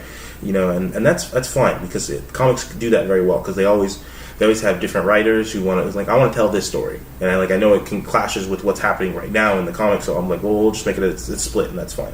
I don't think it lends itself to movies, is because after this, I feel like too many people are going to feel lost, and so the movies are going to fail because they don't know what the fuck is happening anymore.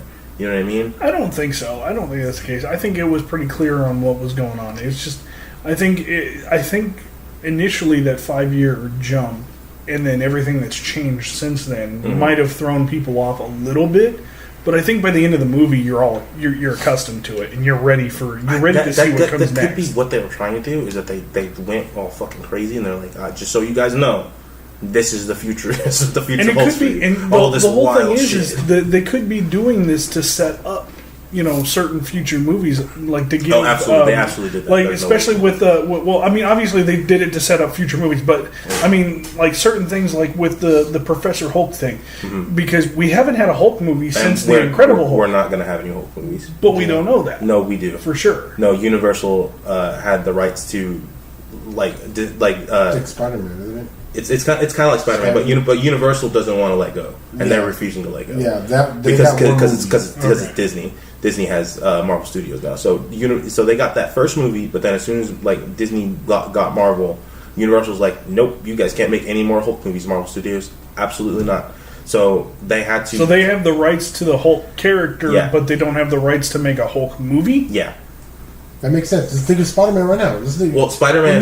Spider-Man's on loan. Yeah, Spider-Man's on loan, but it's the same thing. Like, it's like because it has to do. It doesn't have to do with the rights to the character. It's the rights to what's it called when you sell something. The license? No, it's distribution. They don't have the distribution rights, so they can't put out a product that has his name on it. They do it with Hulk toys. So that's a different licensing.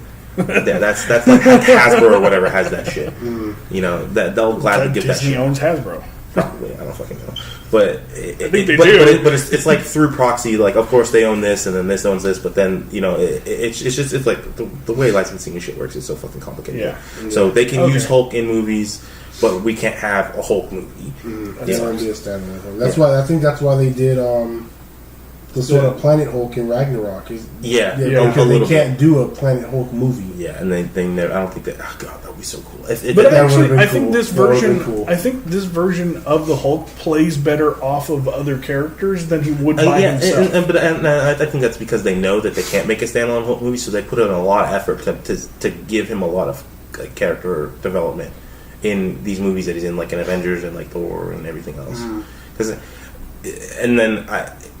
In Thor Ragnarok, how important of a character he was. I like that. I like that he was, and then it still wasn't his story, but he still got a lot of growth and development and everything. Both Hulk standalone movies, neither of them did especially well. I mean, obviously, the Incredible Hulk did far better than the original Hulk with Eric Bana, but it still didn't do that great. That's still. Oh, I remember that one. I remember because that one played off like a drama.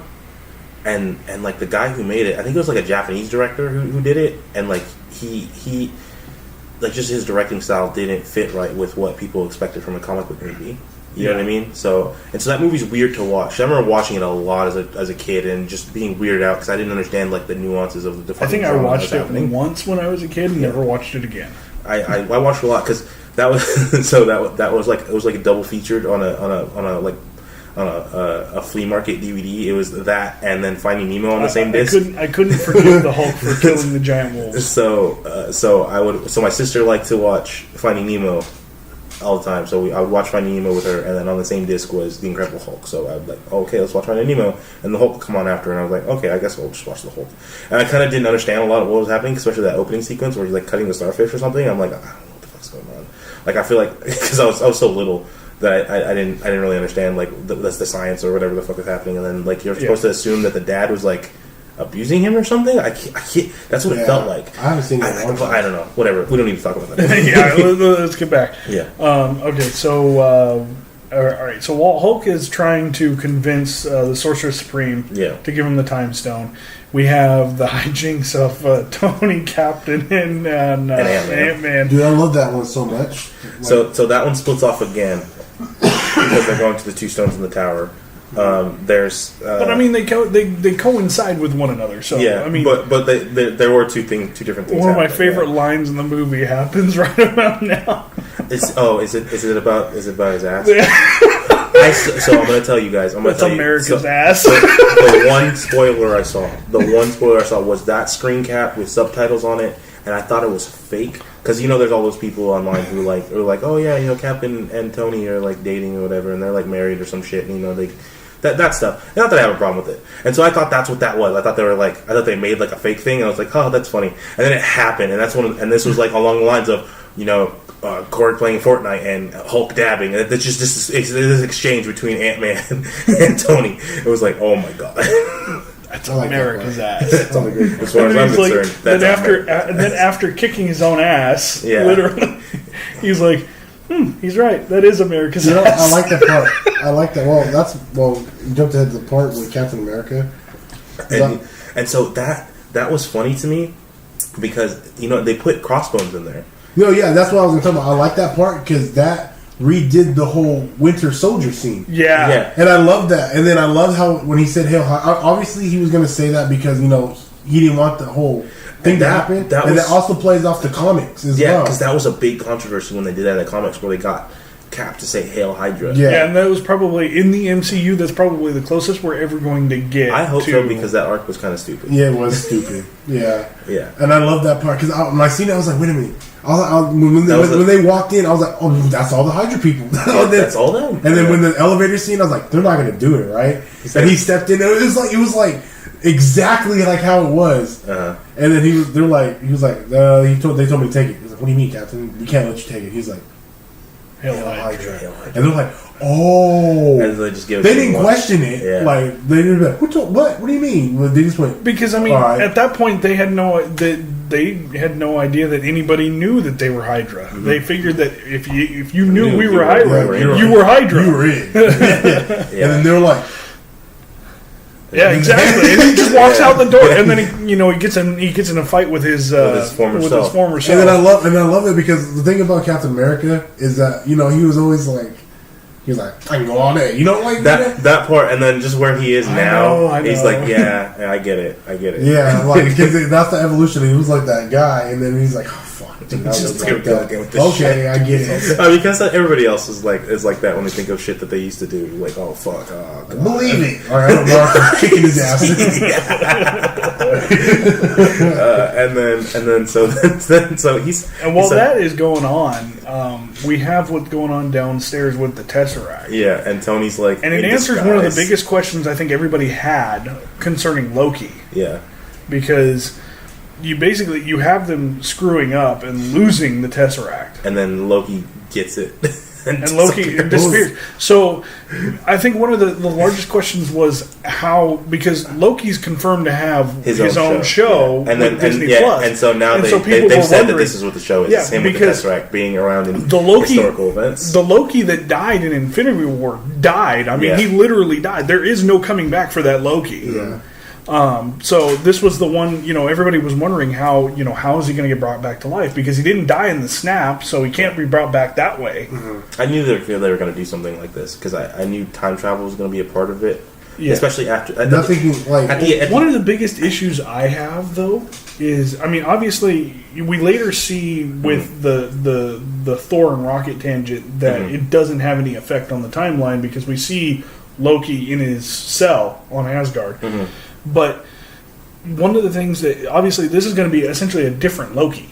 Mm-hmm. This is going to be a Loki before all of that character development. And that's one of the problems that I'm having right now is you took all that character development he did in Dark World, Ragnarok, and then the little bit he was in Infinity War, you crumpled it up and threw it away. Well, but it gives them the chance to redo it. I don't think he had character development in the second. He did. He faked it to take his father's throne. But then in Ragnarok, what did he do? In Ragnarok, he had character development. He had a lot of character development because he didn't do anything like evil or sinister. He's like, yeah, okay, I'm the king of Asgard now. What am I going to do with it? Like, and at the very end, they make statues of me, and Matt Damon plays me in a play. But at the very end, when he shows up on the ship, when he didn't have to, he could have escaped another way. I say he had character development in all those. That showed what Thor said to him earlier in the movie really did affect him. Yeah. So, but now that's gone. And I don't know if we're going to get that back because we're talking about a different, a younger Loki. Obviously, he'll probably have aged up by the time we see him again in his show, unless it's going to be a prequel of his time on Asgard beforehand. Well, I mean, and in regards to like age and stuff, like their age is like different. Right. Different, I mean, because it's like 100. Thor's been alive for like 100 1,500 years or something like that. But anyways, it's going to be a different Thor interacting with him if we do have that interaction. Mm-hmm. Well, from what I can tell, the story, like they said, that show is going to be him, going through like an inner history romp and being a part of stuff like big historical events when you don't think he would be and doing shit. So I'm pretty sure he's going to go through some character stuff there, and like I said, it leaves them room. Because after Ragnarok, there wasn't a lot of room for him to grow anymore. Mm-hmm. And then Infinity War, with all the stuff he said, where he was ride or die with his brother. Like he tried to fake it, but he was like, "No, don't kill my brother. I'd rather die." And he still tried to stand up and fight and everything. So there wasn't a lot of room for him there to grow anymore. So going back to post Avengers Loki, right then, it does give him a lot of room to do stuff. Yeah, you'll have what he knows. It's not like you're throwing it away. Yeah, you have what you know, and then you'll have this other because those are all parts of his character. Still. Yeah, he hasn't realized that they're there yet, but that's still like he does care for his brother. Mm-hmm. He does have some loyalty there. He does still resent his brother. He does still resent his brother in Ragnarok a little bit. You can still see it. But he's just going to go through the same motions again of figuring that stuff out. Time always repeats itself, no matter what. That's how it's going to be. Yeah. That's how I feel. I'm not like when I heard. But that was an interesting setup. But like I said, there's a lot of these points in this movie where it's definitely a setup to something, because then you just disregard it. Mm-hmm. You're like, oh yeah, Loki took the thing. Oh fuck, that's over it, I guess. Yeah. And then that's it for that part, right? And then, and so do we want to talk about Thor next? We can finish this one because none of them like fully coincide until they're all back, right? So they failed with the Tesseract, and so they all come together and like, okay, well, we don't have any more pin particles, and we don't have the Tesseract. They had we have enough pin particles to go to make one more trip. Yeah.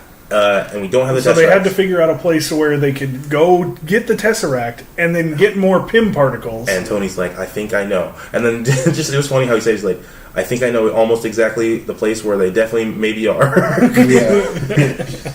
and then he's like, do you trust me? He's like, yeah. And I was like, oh fuck, I wouldn't have trusted him the way he said it. And then so they go back to like the 1970s or whatever, 1970, and where Hank Pym was working with the particles, and then the Tesseract was also there, and Howard Stark is there, and Tony gets to talk to his dad. It was emotional. It was beautiful. Yeah, it was one of my favorite because scenes. One of his things is, and you see that in like Age of Ultron and like Civil War and stuff, and his relationship with his dad is like so strained because he felt like his dad didn't care about him. Shit about him, yeah. But then you see this like his dad at this point he's like he wanted to do everything for him. I'm like, I haven't met the kid yet, but I feel like I would die for them already, And I was like, that's like so powerful. Mm-hmm. And then he gets to see his dad in the light of him also being a parent and him not knowing what the fuck he's doing, and he's gone through being a parent like twice, kind of, you know what I mean? Yeah, so he knows. He's like, it's you can fuck up, and you can fuck up that kid's life easily, and that's just a possibility. Mm-hmm. So that was a strong scene. It was. It made me I sad. like that scene a lot. I was about to that one. Given what was coming later in the movie, sorry, I really don't mean to interrupt you. It happens. I don't know why. But given what comes later in the movie, it was a perfect setup. That was a good setup. Yeah, go ahead, Ted. Yeah, like as a huge Tony Stark and Iron Man fan, like I've always been that before I knew about like the comics and everything. Mm-hmm. Like my dad had a comic, and I only had one comic of it. Yeah, and I didn't know like there was more of them. I always knew like Iron Man. Then eventually I knew there was more of it. I'm like, fuck, there's too many, honestly. Comics, it's like, and then the movie came out. Yeah, and then that's when I was like, fuck, it's Iron Man. And then so like as a huge Iron Man fan, like that one scene, like after I seen everything that go and what I knew after that point, it was a great scene. Like he always thought his dad hated him, and he had that moment. So I have a weakness in movies like that. Whenever it's like a dad and a kid, and that something emotional happens, yeah, I have the same thing. Yeah. That's why like any of the Peter Tony stuff, I was like, oh fuck, oh, it's killing me. Mm-hmm. And then so that was good, and then Cap sees who is it that he sees? Peggy. Was it Peggy? Yeah, Peggy. Peggy's fine ass. Yeah. And he's like staring at her through a window because the window's like she's a fucking agent, didn't see his ass, and you know when because he's like 2 inches from the window, and then the blinds are open, and that in the actor, if you ever go back and watch the movie, but she's not expecting to see him. No, of course. But like the actor herself, you could tell she wanted to look up because you can see her eyelid. I seen it. I caught it. She was like, she's like focusing so much. Because she's like writing on a clipboard or something, and you could see that she's like, oh fuck, I know he's looking at me. Yeah. It's like, I was just like, dude, like, one of those moments where somebody's watching you, but like you want to look back. But like, because I was telling my friend too while we were watching the movie, I'm like, I know she knows he's watching. Like, why doesn't she just look at him? She's like, hey, listen, it's like 1970s times, and guys just look at you. And I was like, oh, you know what? That's fair, I guess. It's like the bloopers of Toy Story. I mean, well, you gotta think of it from from her perspective. Yeah. You know, she's doing stuff, obviously, and she's not expecting Cap to be there. For all she knows, Cap is dead. Yeah, but I feel like you'd still lock eyes with somebody who's just fucking staring at you. I mean, at least I would. Like, because especially from like in a position of power, like she is, like she's not like power, but like, you know, because she's kind of running shit there. Well, and remember what the sign on the door says. She's a director now. She's no longer an agent. Yeah, exactly. So she's been removed from that. So her skills might not be as sharp as they used to be. But what motherfucker is just looking at me like it's like I'm like anything I'm doing is their fucking concern. Mm-hmm. You know, and then that was a little sad scene. You know, it was cute. It was also more set up for something that was going to happen later. Obviously. Yeah. And then, you know, he finds the particles, he nabs the particles, and then there's that lady from Drake and Josh is an agent. That's what I seen that when I was laughing because she might not be an agent, but she might be like a secretary. Something. She worked here for It's the 70s. She was most likely a secretary. Yeah. I'm not trying to be an asshole. That's how she was dressed. So she was definitely dressed like a secretary. And then she's just like eyeing them, both of them, because she's like, and I'm like, that's just the attitude that actress has. That she carries in all of her roles. She was going to call him out as being Captain America. Yeah, and then you know you see her like snitching on him. And she's like, yeah, those two were fucking weird. One of them had a weird ass hippie beard, you know. And then I'm like, oh my god, that's hilarious. But yeah, so he grabs the particles. They meet up top, and then they make their trip back. And so they're done on that part. Yeah. Hulk convinces what's her face to give the time stone because he tells her like, oh yeah, Strange gave up the stone. And she's like, okay, well, and she was like, well, was weird though the way it just immediately changed her. Because if he did it, because she already has like some knowledge of the future and how things are supposed to. Yeah, because she knew who Doctor Strange was. Yeah, she like knew who he was, where he was, and what he was doing. Supposed to be the best of us. Yeah, and so she's like, okay, well, and then that kind of convinced her. She's like, well, if he did that, then there obviously was a reason for it. So if he did it, then I guess I'm supposed to do this right now. And so she kind of does it. You know, so and then he's like, "Oh, fucking tight," and then you know that whole that whole part wraps up. And so let's go to. I think we should do Thor. Yeah, Thor and Rocket because that one's pretty simple and it's only just one of them.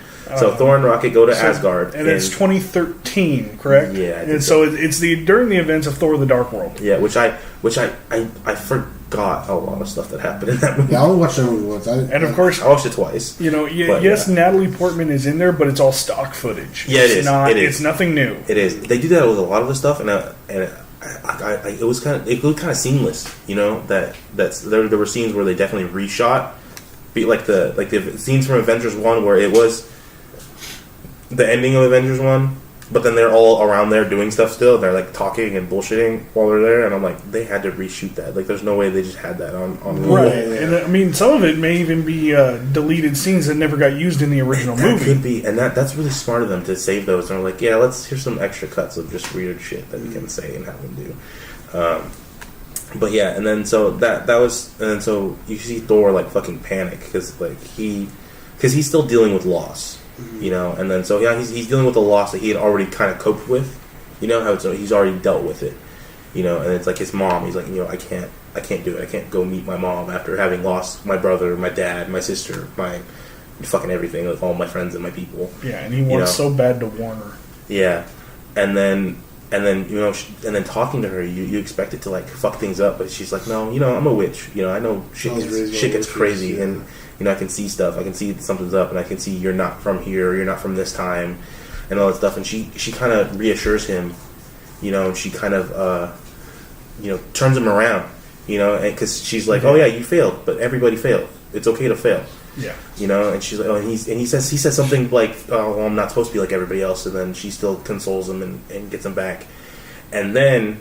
You know, Rocket does the Rocket. I wanted so bad to see what that interaction was when he stuck her with the thing. Yeah, I wanted to at least hear her like scream because you see her the stock footage of Jane like getting up after whatever, and then you see Rocket like behind the couch like sneak up on her like Pink Panther or something. Mm-hmm. I wanted to just hear like from outside the door like, and then he just runs Rocket. Goes, I got it. Yeah, and then you just see him run, and then you know she gives him some last few words of wisdom. I don't remember exactly what they were, and then they're about to leave. And he's like, wait. wait. And then he just pulls his hand out, right? And We then- all know what's coming. and It's we- like, oh yes, yes. And then Rocket's like, is like, what's happening? She's like, she's like, it takes a while. Give him a minute. Sometimes it takes a minute. Yeah, and then fucking Mjolnir comes back, and he's got Mjolnir. He's like, I'm still worthy, and that's kind of like the confidence boost he needs. Yeah. To turn him back around.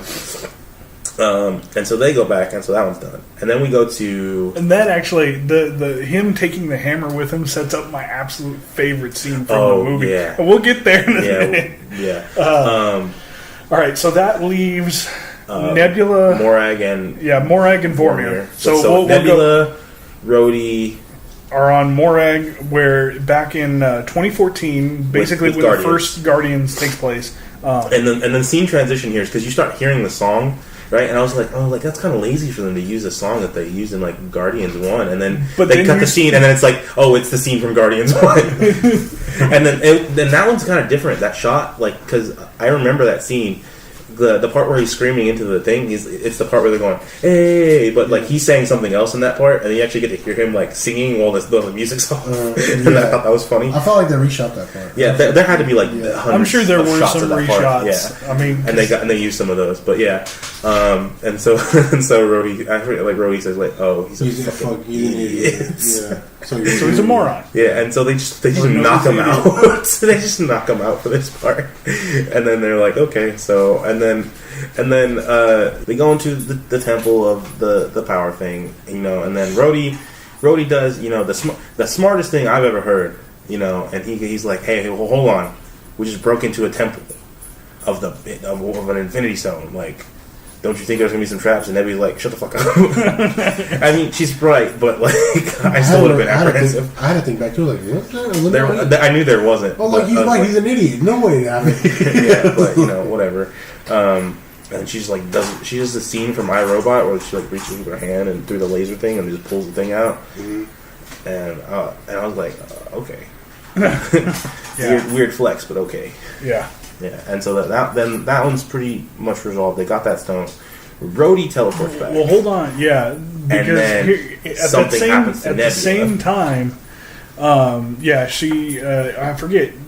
No, it doesn't happen to her first, but it happens to what the problem is. There's two Nebulas going on, and so they did show a shot of Nebula and Gamora like fighting somebody, and then they go back to Thanos, and they're talking to Thanos, and then the present Gamora, that the one from Guardians 1, has like some weird glitch where it shows Rhodey talking about the Infinity Stones and stuff, and then Thanos is like, oh, what the fuck is that?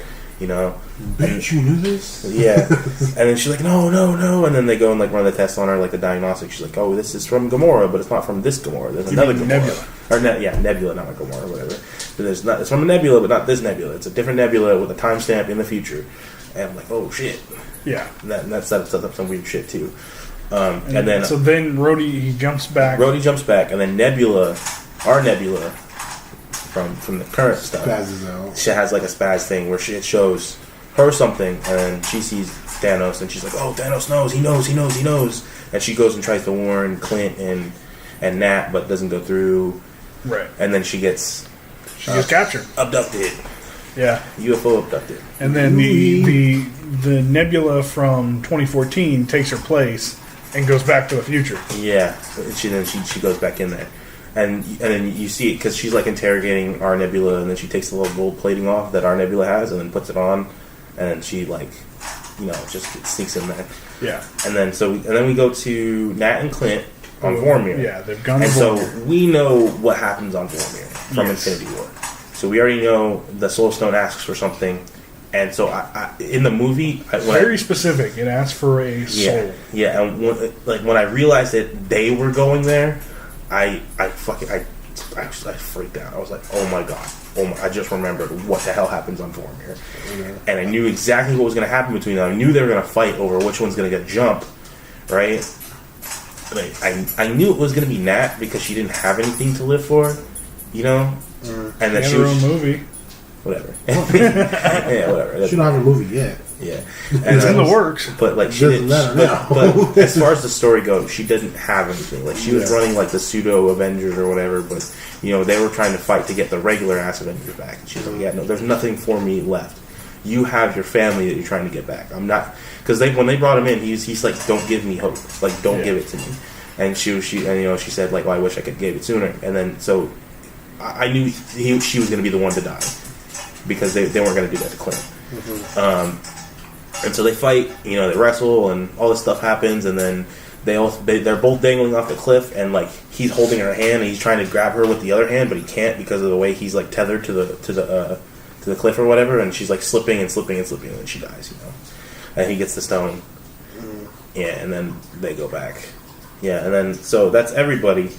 And I mean, it was still an emotional moment because you really do see the bond that they have. That it's not a romantic style love that they have for each other. I really like their chemistry. Is that because they are still like so like they're still so ride or die for each other, and there's still like a lot of passion there, and then like a lot of love, and.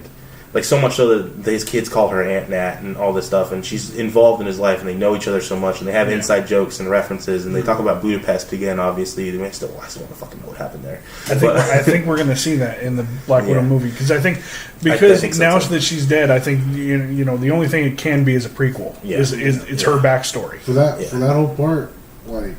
It didn't affect me like I thought, because I thought it was mad. One of us going to die. That's going to be her. Yeah, and like it didn't really hit me hard. Like, it didn't hit me hard, but I still felt it. I felt for Clint because Clint's already been through so much. I feel like if the Clint died, it was just another thing for him to lose. Yeah, I feel like I was like, man, if Clint died, then that would be worse because I was like, he did all this for his family. Because it wouldn't work. It wouldn't have worked that way if Clint died, obviously. Yeah, because he did all this for his family, but. I feel like if his family lived and he didn't make it, but he did it for his family, it would have worked. You know what I mean? Kind of. And obviously now looking back in hindsight, 2020, you already had the setup of the father figure sacrificing everything that was going to happen. Mm-hmm. They didn't want to double up on that. Yeah, absolutely. Yeah, I just didn't feel it as much. I feel like it was because I didn't care that much about Nat, but I cared. For Clint caring about Nat, and also Bruce really cared about Nat as well. Yeah, I didn't much care for the romance. That relationship kind of came out of nowhere. It was in Ultron. It felt really out of place because there's like. But I liked it though. It was an interesting thing. Mm-hmm. But if she hadn't already been set up to like pseudo romance a bunch of people, because it was in the first Avengers and stuff when they first had Clint and Nat, it kind of seemed like there was something there. In Avengers 2, they negated that, and then there was a little bit of stuff between her and Cap, kind of. And I do enjoy that she can be like that, like kind of flirty with her teammates, because it's funny, it's just a funny thing to do. Well, it's also part of her training, essentially, though. Yeah, and she's also an undercover operative. Yeah, and she also just does stuff that to fuck with you. So that's just part of her. But yeah, like I felt for Clint. I felt for Clint losing that. I'm so glad she went back to the red hair though. And then in Infinity War she had the yellow hair, the blonde short hair. I didn't like that look. Well, she said that she didn't want to dye her hair red anymore, and then she ended up dyeing her hair red again. But yeah, so after that, we come back to all of the gang. After the time heist, and then they realize Nat's gone, and something else. That's it. They just realized that Nat's gone. Yeah, and Clint's all fucked up. Yeah, and then they go into the room and they make the gauntlet. They make their version of the gauntlet, which is tight as fuck. An Iron Man Infinity Gauntlet. That was tight. Which it had to. I mean, you had to have figured that at some point Tony was going to use it at that point. Yeah, and that did set that up. That set that up pretty well, because I really didn't think they were going to do that. I thought they were going to make it out of like vibranium or something. Right? Yeah, I thought what. Well, we don't even really know what it's made out of, but I thought they were going to go back to the dwarf because they still have the mold. Yeah, well, they showed the mold in the. Yeah, but remember that mold was also giant. It was made specifically for Thanos. Yeah. And he made like the nano machine shit. Yeah, with the glove. And then they'll kind of deliberate on who should do it, and then they ultimately decide on Hulk because Hulk's like, oh well, it gives off gamma radiation, and probably the only one that could handle it. I can do it, and he proved him right. Yeah, and then while this is going on, you see Bad Nebula, like smoking around and doing shit, you know. And this is one of the things that was kind of upsetting me too. It was like, oh, but they set up so much character growth for Nebula. Like, I hope they don't fucking kill her and replace her with evil Nebula again, because I'd be really upset. Yeah, because there was so much growth. Kind of be like the Loki thing again. Well, yeah, but Nebula is more tragic. Loki isn't as tragic. Right. Loki's kind of an asshole, and like it's still entertaining to see him be an asshole.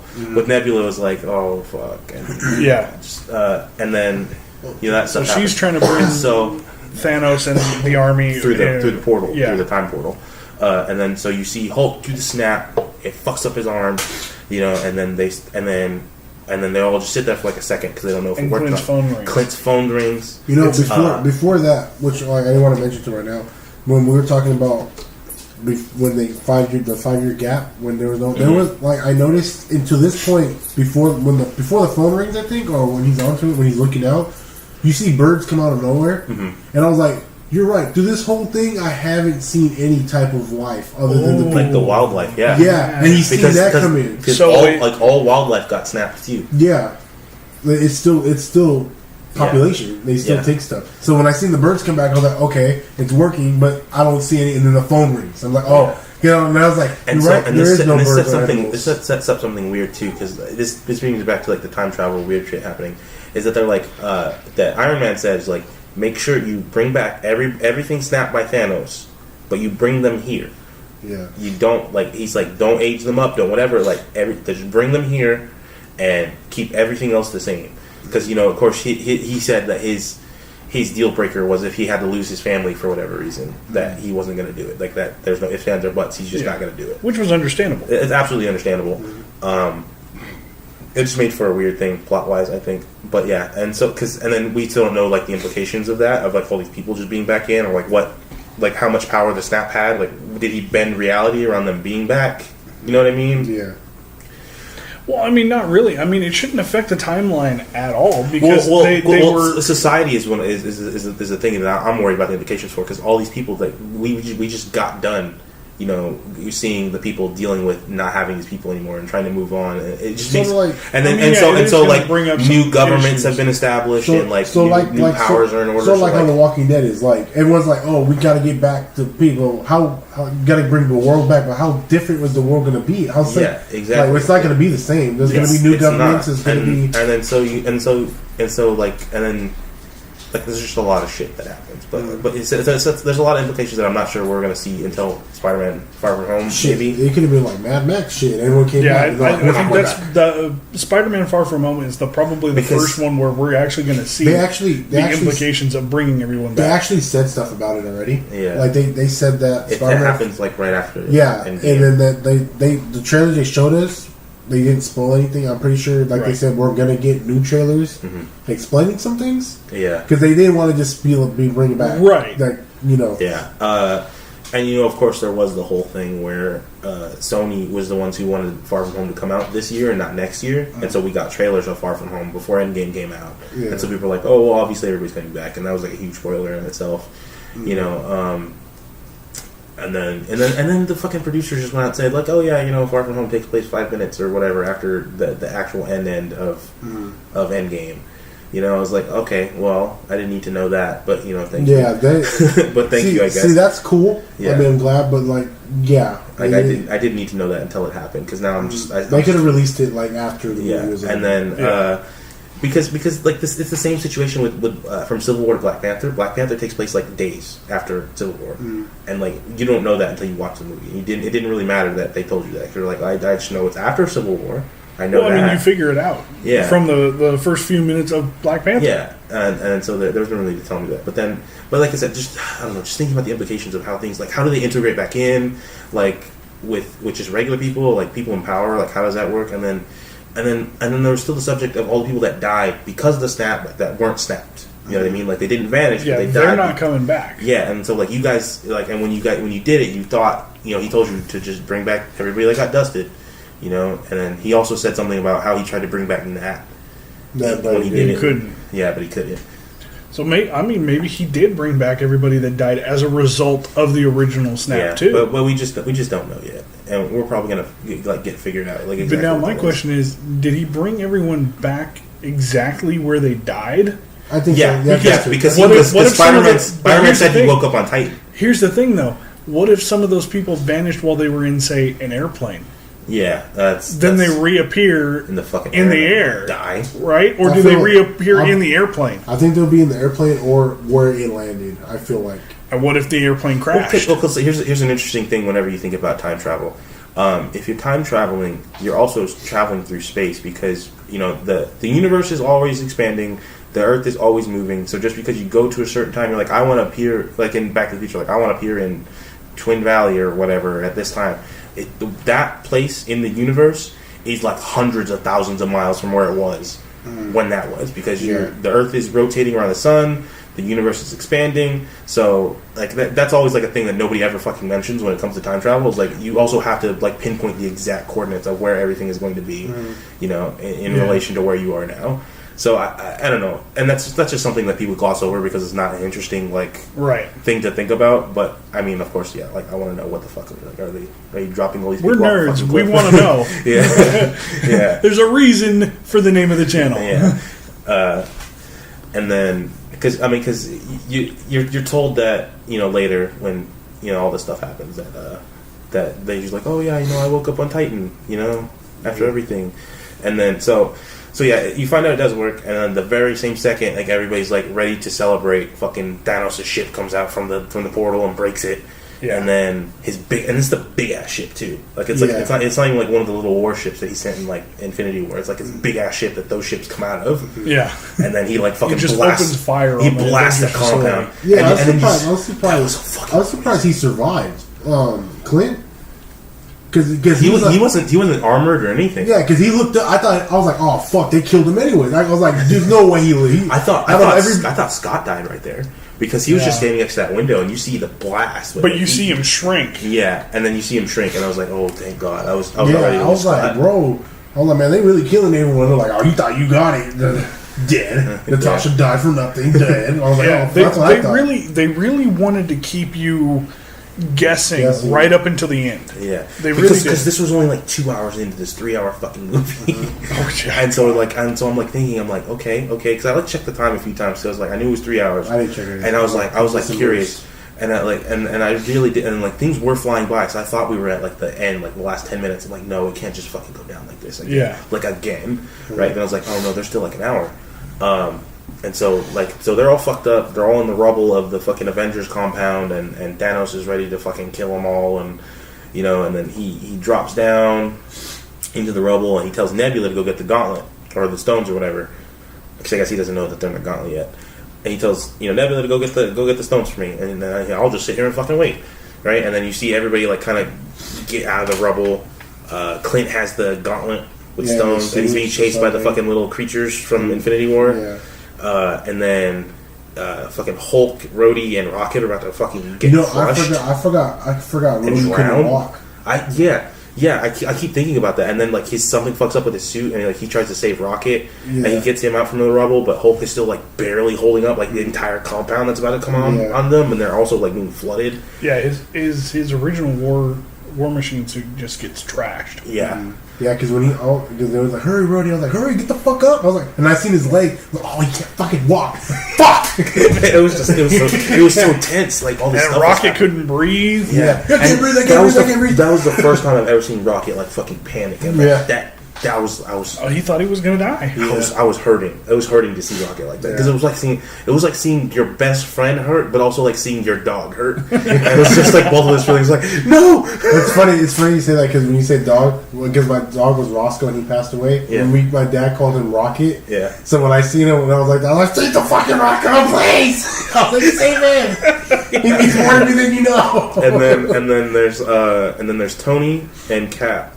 Both like dusting themselves off of the rubble, and they walk out and they see Thor just standing there, right? And then he's looking down at Thanos. Thanos is just fucking sitting there with his sword and his helmet's off and all this other shit. And he's like, "Yeah, he's just." And they're like, "What are you doing?" He's like, "Oh, nothing. He's just been sitting there." And they're like, they're all talking, and they're like, "Oh, let's fucking go get him." They're like, "You guys know this is a trap, right?" He's like, "Am I supposed to care?" And so in the most badass scene ever, Thor like reaches out both of his hands, gets Mjolnir and Stormbreaker. When he first did Mjolnir, when he was back in time, I thought he was just seeing it just to see if he was still worthy. I didn't know he brought it back with him. So when he was like this, I was like, sure what the fuck? He brought it back? Yeah, I didn't think he could because I was like, what are the implications of that? Is it gonna fuck up that timeline? That Thor's not gonna have a hammer either? Did he give it back afterwards? Yeah. I mean, I guess. Well, he did. Yeah, and then we'll talk more about that. Yeah. So then they start the fight scene, and I'm like, oh my god, well fuck, is this fight scene really gonna take an hour? Because there's like an hour left. I mean, but it was badass. But this was one of my problems. Was I'm like, so here we are with Thanos. He has no stones, no stones at all, just this armor and this fucking sword, right? And I'm like, because I kind of excused him being able to beat the Hulk. I'm like, but he already has the Power Stone, so of course he's like stronger than the Hulk, even though the Hulk is supposed to be like infinitely strong or what the fuck ever. I was like, okay, I can excuse that. He's already got one of the Infinity Stones, the Power Stone, which makes him super fucking strong. That's literally what it's supposed to do. I don't think he used it against the Hulk though.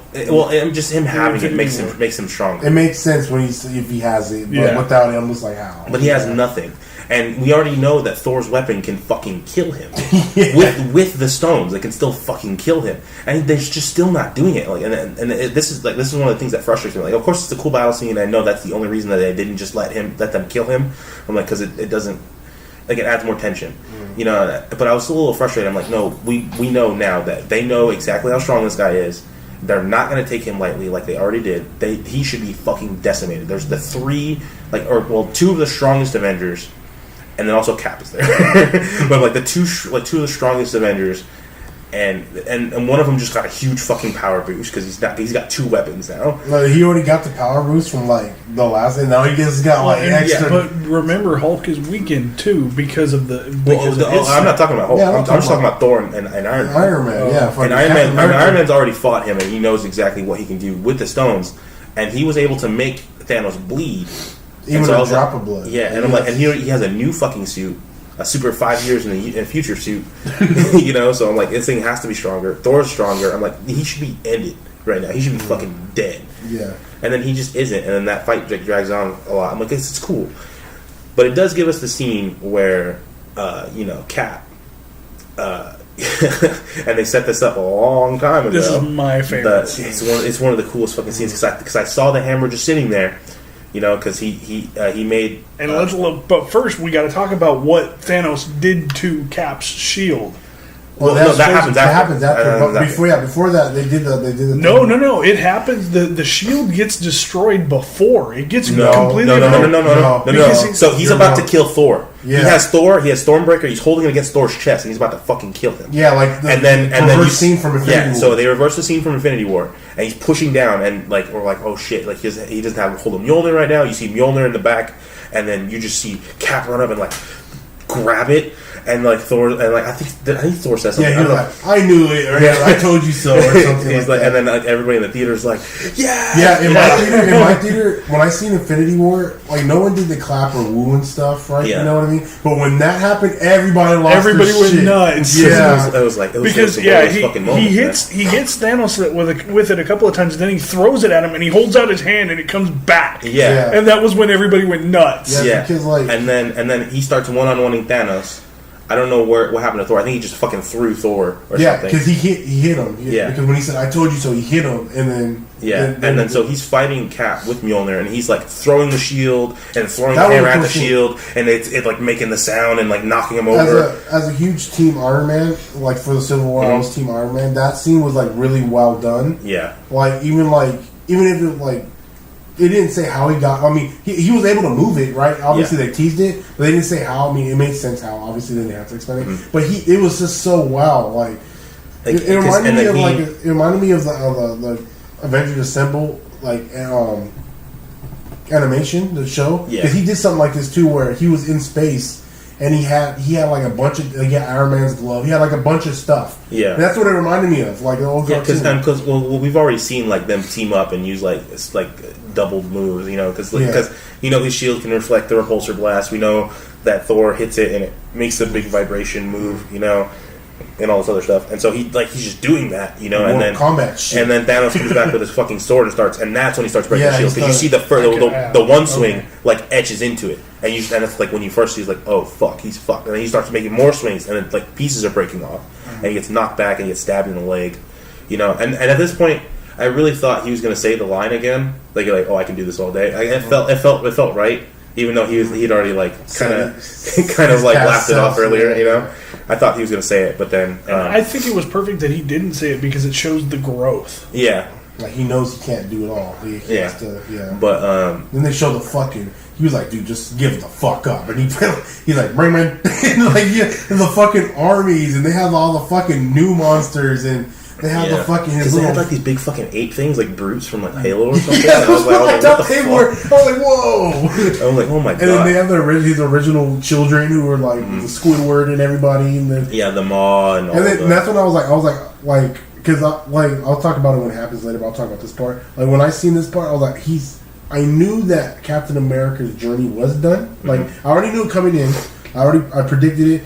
And like when I seen it, I was like, I think it's done. Like he did stuff like he couldn't have before.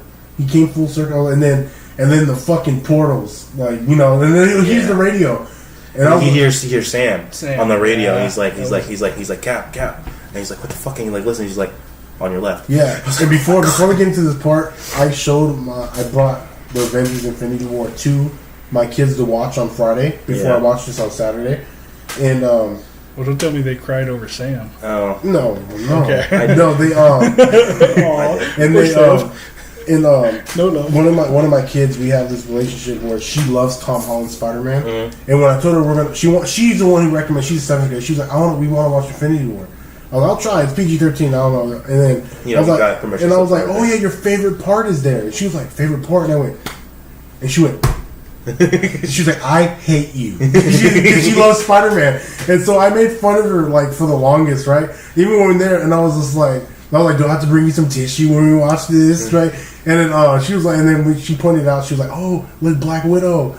She was like, isn't that your girlfriend you're never gonna get? I was like, oh yeah, unless my character lives. And then this happened. I was like, fuck, I gotta explain that to her. But but after that part, when Spider-Man got snapped, and my whole group was crying basically. Yeah, I went home and they were like, how aren't you crying? I was like, dude, I prepared myself. So even before the movie, I went to go see the movie. I watched the scene over because I was like, I have to prepare myself somewhere. Yeah, I was like, even though I joked around, it was sad. So I watched it over and over and over, and I shed one tear. Like I'm pretty sure it was like the 12th time.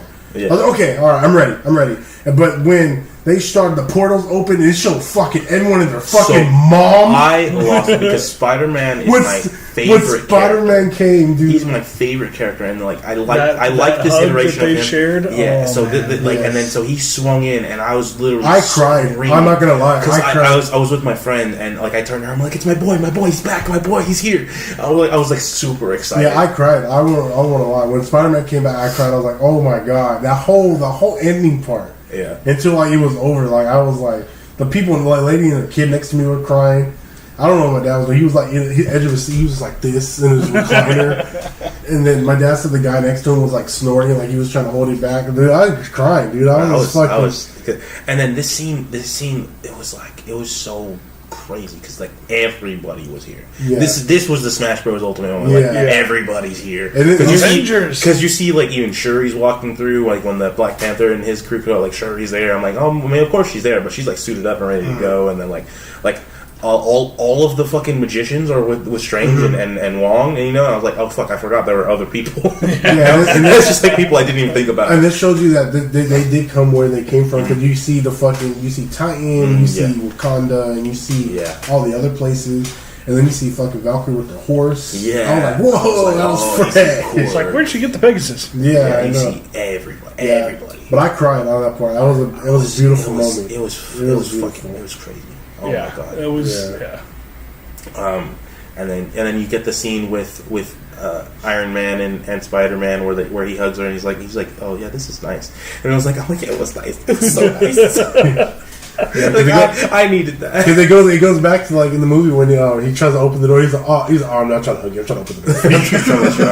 Right? And then there's a scene that follows like right after that. They're doing like a relay race with the gauntlet. Trying to get into the portal. Yeah. Right? And then Spider-Man has it for a second. He gets like stomped down for a second. And he like loses his mask or something.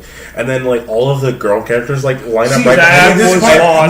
I was like, oh my god, because Pepper did it first. Like Pepper's like, oh, there's his new mom, right? And then somebody else came up like, 2 moms, and then just all of them were there. I'm like, he's got like 8 moms. And then like I was in like a diner later when we were talking about the movie. I'm like, guys, Spider-Man has a mom for each arm. He can hug all his moms. Yeah, that part with the woman. That's what I said. Like, I feel like it would have been cool if like Black Widow was there, because they would have like fulfilled. Because we saw all the girl characters in Infinity War line up, and it's like, oh, she's not alone. Yeah, and I was like, oh, I'm sorry. Yeah, I was like, bro, that's fucking fresh. Some girl was like, whoa, like, yeah, sister, you fucking get that shit. And like that was like definitely a setup scene for like an all girls Avengers movie. Well, that would be awesome, because Pepper Potts is super fucking. She's also fine as fuck. You're right. And she's also just like super capable, you know, like. And there's that one post people go around like Pepper Potts killed like a third of all the villains in the Marvel universe so far. And I was like, damn, she really did, didn't she? I was like, I'm just so ready for that. And then just like all of the other ones, like Valkyrie's fucking cool. Yeah. I of course love Gamora and Nebula. I love their fucking thing. I don't know if they were part of that scene, but I don't think so. I don't think they were. Yeah. But like just all the girl characters, I'm super ready for like an all girl, Avengers. I don't know what they would call it, but whatever. Pepper Potts is the new Iron Man. Probably. Yeah. She's got a suit. Well, I don't know, because I don't know if she does become the Iron Man for a while in the comics when because like in the comics there's like a part where Tony's like not evil, but he's kind of a dick again because of some like weird like energy shift where like it made good people bad and bad people good, and then he starts being a dick and he starts being like just a billionaire fucking playboy asshole again, and she's like, well, you know what, you can't have the suit anymore, I'm gonna take it. And so she takes the suit. And then there's like a little bit where she's flying around the suit in the comics, and that's cool. Dude, then fucking before, I don't know when it came before or after, when fucking Scarlet Witch came in, when she dropped down, and I was like, oh, you're fucking done, son. I was like, you're dead. She was pissed. She was like, you took everything from me. And she was tearing him apart, and that's when he said, like, he's like, rain hell. And they're like, but our troops. He's like, fuck it, I'm about to die. Fuck it, I'm your fucking father. I'm about to die. Because she was tearing him apart I didn't come for 10,000 miles for this shit. Because you see, like, pieces of his armors are flying off. She's like, and that was the first time we've seen anything like that in the battle. Yeah. She was the first one to do any damage to his armor, really. Yeah, and so because we already knew how strong she was, because she was like holding him back with the gauntlet, and then destroying Vision at the same time. Yeah, she was like, holy crap! Because we already know, like from the comics, that she's one of the strongest MCU, not MCU, but Marvel comic characters. I told that to my kids. She's fucking crazy. She's like she creates universes and redoes universes and shit. Like she's one of those powerful people. Yeah. So, and that was an incredible scene. It was really powerful. I'm glad that so many people got to take their fucking jabs in at Thanos. Like it just felt really good. It was like sort of like the Loki scene from Avengers 1. Everyone had a shot at him at one point. Yeah. Everyone, and then of course there's the puny god scene from Avengers 1. That's what this kind of felt like. Yeah. Like, and then they said rain hell, and then everyone's getting fucking hit, and then the fucking wizards did the fucking big shield thing, and I was like, the one that got me was when Rocket jumped on top of Groot. Even though, what the fuck is that going to do? I know, but he really didn't want to lose him again. He was like, and that was crazy. Oh my god, that whole scene. And this one, we're like halfway through this fucking fight scene too. Mm-hmm. Yeah, and then it stops, and then it goes back to the keep away and trying to keep it away from. And so they're trying to run it through to the portal, and then Thanos throws his sword at it and blows it up. The last portal, the one that's in the truck. Yeah. Or the van or whatever. And then they're fighting him, and he gets the gauntlet, and he starts putting it on. And then forgot about Captain Marvel. And that's when that's before, isn't it? Is it? I don't know. Yeah, because Captain Marvel's the one who's racing. Oh, yeah, because she took it from Peter. Yeah, and she's trying to she's just going like a fucking arrow. Like, yeah, fuck everything else. I don't care. I'm just gonna run through it all. Yeah, because Peter tells her, he's like, how are you gonna get through all that? And she just goes. She doesn't care about any of it. And then she starts wrestling with Thanos. He blows up the thing. And then the scene before is with I think it blows up. Because they're fighting. First, she gets tossed aside Yeah. when she goes to engage Thanos directly. First, she lays in a couple of hits, and then he comes back and he knocks her aside. Well, and then everybody else starts coming in. And, No. to help out. She's actually, he tried to hit her and then couldn't. Like, remember, he tried to headbutt her and she stood there and took it, and she was still holding the gauntlet, like bending it back, like about to break his wrist. Yeah. And so he's like freaking out. He's like, "Oh fuck, what am I do?" So he grabs the power stone off of it and then punches her. Yeah. And I didn't see that coming. I thought she was really just gonna break his. Now I was like, oh, what a fucking smart. And then he ass. was dumb. And then he was dumb enough to put it back in the gauntlet. Yeah. And then everybody's like taking their shots at him, like making sure he doesn't like even get his fingers close. And then like we get to like the climactic scene where he's about to snap again, and Iron Man takes one last jab at him, and it doesn't work. Don't forget about the scene where, cause remember, it goes back to when they all came back and Iron Man looked at I forgot his name. I was gonna call him fucking Shazam. What the fuck, Doctor Strange? Oh, Doctor Strange. And he was like, "You've seen this a million times, right? This is the one." Yeah, he says, "If I tell you, it won't happen." Yeah, yeah. And then he goes to the scene where he sees the glove on there, and Iron Man's looking at it. And he looks at him, and he's like, "Go, motherfucker! This is the thing." Because he's looking at Doctor Strange and they're not saying anything, but he says, Yeah, one. yeah, He's he's- like this is supposed to be one, And that scene, I knew it was coming later. Like I knew that, because I know we talked about it with Josh. Me and Josh did before you got here. We talked about it, and we said we agreed that Captain America was gonna die. But like after a while, Okay, you're getting a little too far ahead, though. We don't want to get there yet. Hold on. Okay, So- we got to save that because there's a lot of emotion into that. So we get to that last part, and this is where the climax is, right? Like the most climactic part. And so Tony takes his last little jabs, and it doesn't work. And then So we assume, and then Thanos goes to snap his fingers, and we hear the snap. it doesn't work. And nothing happens. He looks at the glove, and all of the gems are gone. And we turn back and we look at Iron Man, and he's got all the gems in his suit somehow. I'm like, well, I know exactly how, because he made that glove. yeah. So whatever. It's Of the course, nanotechnology in his suit. yeah. So like, of course, you could just take him. And then he what does he say? there was something. He says, "I am inevitable." That's what. No, he says, "I am Iron Man." No, I know, but to set that up, Yeah. Thanos said, "I am inevitable," and then he goes, "I am Iron Man," and then he goes, "You may be inevitable, but I am Iron Man." Yeah. No, he just said, "I am Iron Man." Yeah, he said, "I am inevitable," and then he looked and didn't have it, and he goes, "I am Iron Man," and then No, he said something else before that. I remember that. I swear, I just it remember was the Iron Man part. Yeah, that's the only part. But then he snaps, and then you see like all of Thanos' forces get turned to dust. Yeah. And Thanos is like the last one, so he sees everything. Everything's We starting to did fade. forget one crucial thing. What? During the battle? It's the fight between Gamora, Good Nebula, and yeah. Evil Nebula. Yeah, and We there's see like them. the standoff we see there, them yeah. actually trying to turn Evil Nebula. and it almost works. Almost works. And like, cause Gamora puts her pistol down, and like, Yeah. and then the Evil Nebula is like, no, like this. This can't was. be. I think this was back when Peter still had the gauntlet in his hand. Yeah. No, it was Clint. Clint still had it. Yeah, because this happened a long time. Yeah, ago. because this is when they got the Clint and Gamora, or not Gamora. The Evil Nebula was about to take the whole fucking she gauntlet. was still worried about that. She was like, "He'll never let me." Like, Yeah, and then Good Nebula like fucking shoots her past self.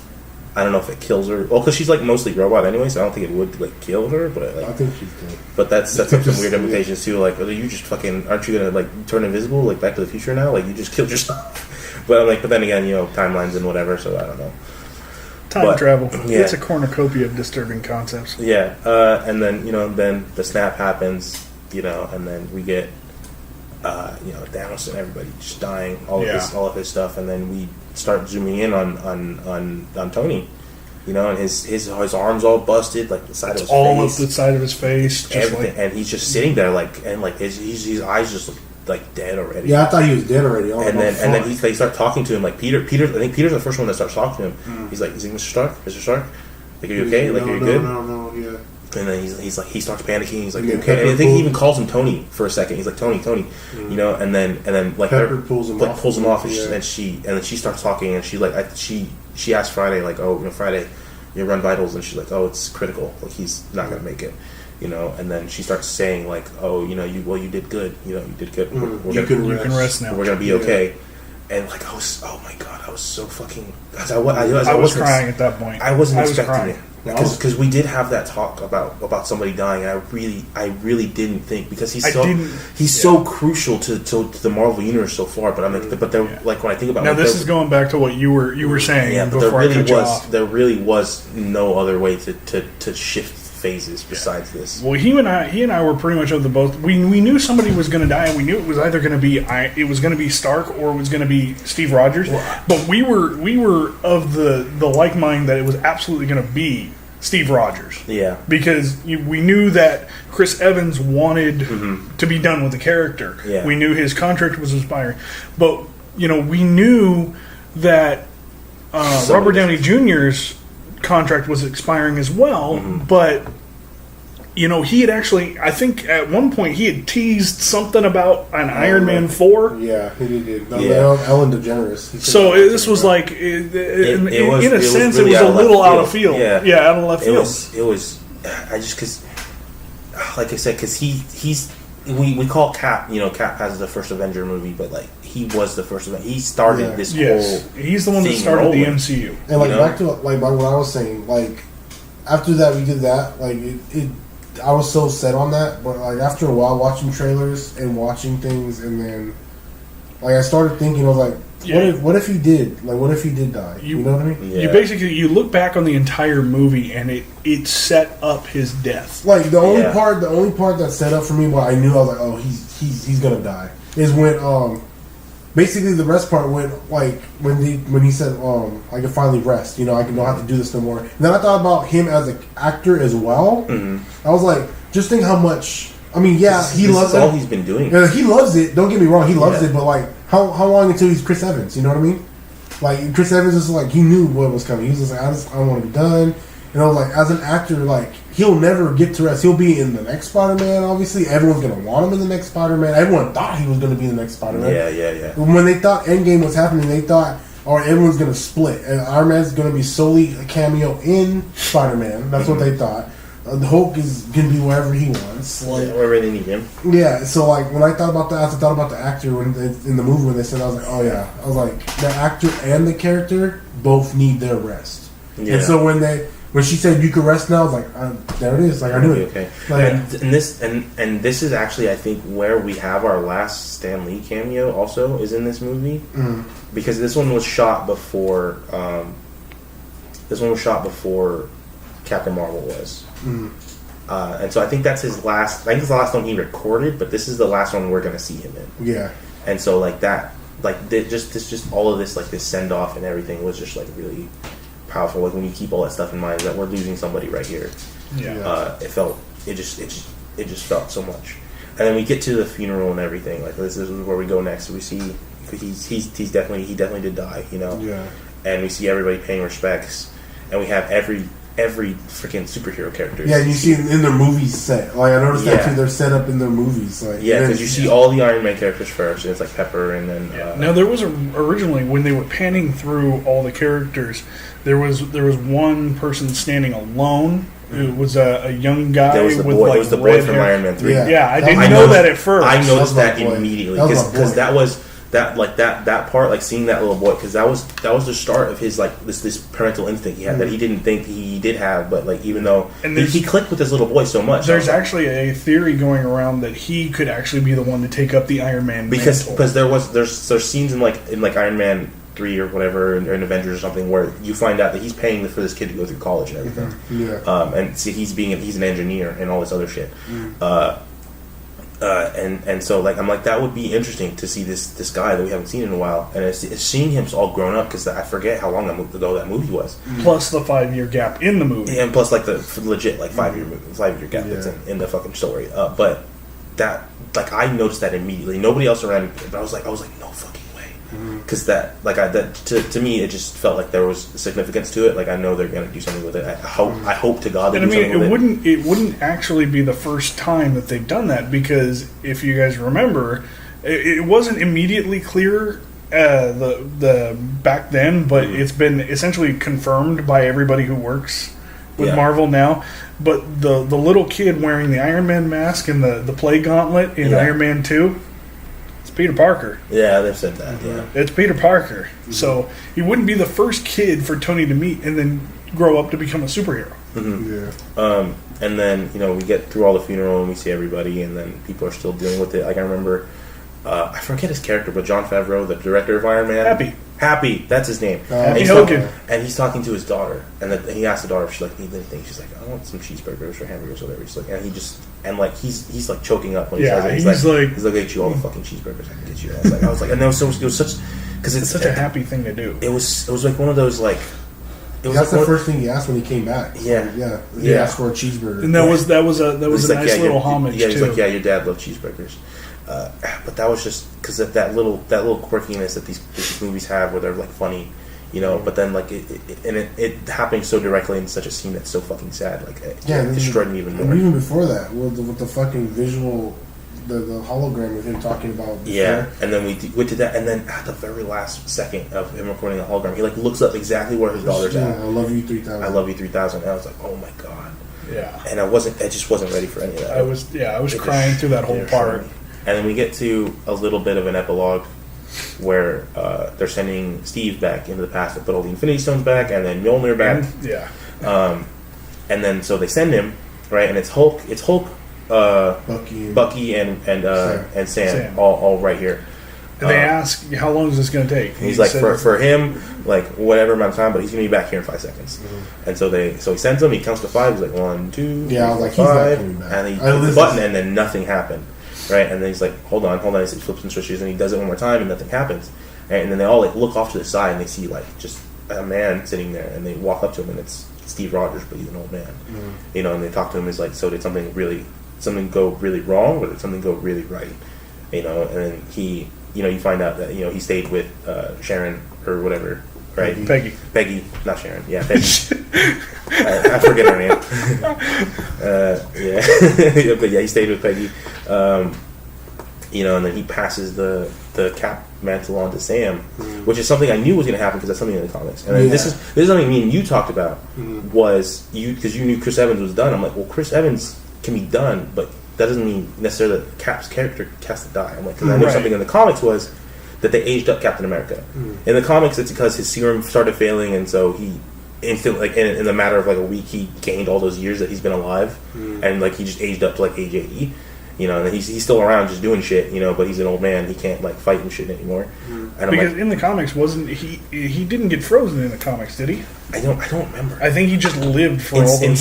In some of the continuities, he does get frozen because there's like like he has a relationship with Wolverine because they both fought in World War II, and there's like I remember there was like a Wolverine like animated thing where he's like in the 80s and stuff, and he comes across Cap's frozen body that they have like sitting in like a storage somewhere, but I don't remember. I honestly have no idea. I can't say for sure. I think it depends on where in time that you're reading the comics, because the comics change as time goes on. I know there are probably going to be some people that aren't happy about that, about Sam taking over as Cap. And because I think there were some people that thought it was going to be Bucky. Well, Bucky has done it, but I think they're trying to stick with some of the newer stuff, which is why I'm okay with Sam taking the mantle. Yeah, Sam, he's I like Bucky the way he is. Mm-hmm. Bucky, because Bucky's still tormented by a lot of stuff, and I know if he had handed Bucky that shield, Bucky would have declined it. He wouldn't have took it. Because he still thinks he's some fucking evil murderer. He still doesn't think highly of himself. He's like, I will not take this. I knew he would. He definitely would have. Now my question is, does Bucky remember everything, or is he still missing some of his memories? I think he knows. I don't think he remembers them in a first person sense, but I think he definitely knows his history. You know what I mean? He's like, I know. But he remembers Steve. He remembers Steve. He remembers his regular life. But I think we get that a little bit from the line that they share together just before he goes back into the past, and Steve, mirroring the saying that they had in the first Captain America movie. Yeah. Steve says to him, "Don't do anything stupid while I'm gone." And Bucky says to him, "How can I when you're taking all the stupid with you?" Which it was exact opposite in the first movie. Yeah, so he definitely he remember in Civil War when they find Bucky, he starts rattling off all these details he remembers about Steve. He's like, "Oh yeah, you used to wear some shit in your shoes. Your mom was named this, and she made pies or some shit. I don't remember, but just a lot of random stuff." I'm like, so he remembers being Bucky. I don't think he remembers everything he did as Winter Soldier, but I'm sure he's aware of everything he's done as Winter Soldier. So I'm pretty sure he still carries those demons, like kind of like Nat did, like, and that's why like Nat didn't want to try and lift up Mjolnir. He's like, yeah, I already know. I'm not gonna test that. I don't need somebody to tell me I'm not worthy to lift this hammer. I kind of already know it, you know. And so he definitely wouldn't have took the mantle. So I think Sam is a good fit. You know, he's definitely a good fit because he's a soldier. You know, he's a soldier. Like he's not just a, you know, like a super soldier like Bucky is, but he's a soldier, like an actual soldier. And like he has well, actual okay, that was another one of my questions. Did the Russians give Bucky a super soldier serum? Yeah, I thought it was just sure. the vibranium arm. No, he also had a serum thing. Yeah, but their serum was fucked up, and that's why all the other Winter Soldiers like went nuts. Oh, okay. Yeah. So then that's a man. So Bucky was the one that they perfected it on. Well, it wasn't really perfected because they that's part of brainwashing. They got the brainwashing in. I think because he was the first one. I think the other ones would have been like more powerful or something. Yeah, but he was the one that they had complete control over for the most part, and you know they were still trying to work on it. So the other ones were prototypes, and then they didn't end up working, you know, because they couldn't get them under control. There's too much like fucking anger in them or something. Yeah. But yeah, so basically what happened with the Hulk. Mm-hmm. And so we get the mantle passed, and this is pretty much. I think that's just pretty much the end right here, right? Like there's the end. Like there's like some characters still talking and something and saying stuff. Like you see flashes of what's happening. Like Peter go back to school and Ned's still there. Yeah. Okay, so that was another question I had though. Did his entire class get snapped too? At least the ones that he knows. Like unless that snapped somehow. It looks like his friend, his best friend, all his friends. Like even flashes in they said Far From Home, and then the new MJ, whatever her name is, Michelle Jones. Yeah, they said that in this statement. They like what I read from after I seen the movie today because I want to know that too. Is that basically the core people from Spider-Man got snapped, basically? Yeah. Well, so everyone else, basically everybody else who didn't matter, kind of got aged up. Yeah. So you'll see. Yeah, because he's going to be 5 years younger than the rest of his class. Well, they're going to be graduated already. That's how high school works. Yeah. So yeah, and then you know, there's the very, very like striking like credits, you know, where like they actually show like each actor's signature for the core Avengers. Okay, that was really cool. That was cool, but you know what? It's a rip from somebody else, and it's kind of foreshadowed a little bit thanks to Rhodey earlier when they're talking about the different shows and stuff that have done time travel, and he mentioned Star Trek. Yeah. In Star Trek VI, The Undiscovered Country, because it was the last one with the original core cast, they did a pen sign-off for the characters. Yeah. Not obviously with them standing there, but it was still pretty cool. Yeah. So it was kind of like a... Yeah. And then, you know, now that we're over with the movie, I can. So I did enjoy this movie. I did enjoy it. My problems are the weird tonal shifts. Because I'm sure if I go back and watch, I'll see it. Like I won't feel everything all the time, but I'll be able to just see everything, and I'll from that kind of perspective, I'll probably notice it doesn't work as well, you know, because I kind of already noticed it, even though I was super emotional. The time travel stuff, I already don't like because I hate when things do time travel because the rules never are consistent. Like the rules are here, whatever they need to be, and then later the rules are changing because they do. You know, and it's whatever, but and then just the fact that this was such a setup for so many other things. Like there's so much setup here for other things, like Sam, like Dr. Hulk, like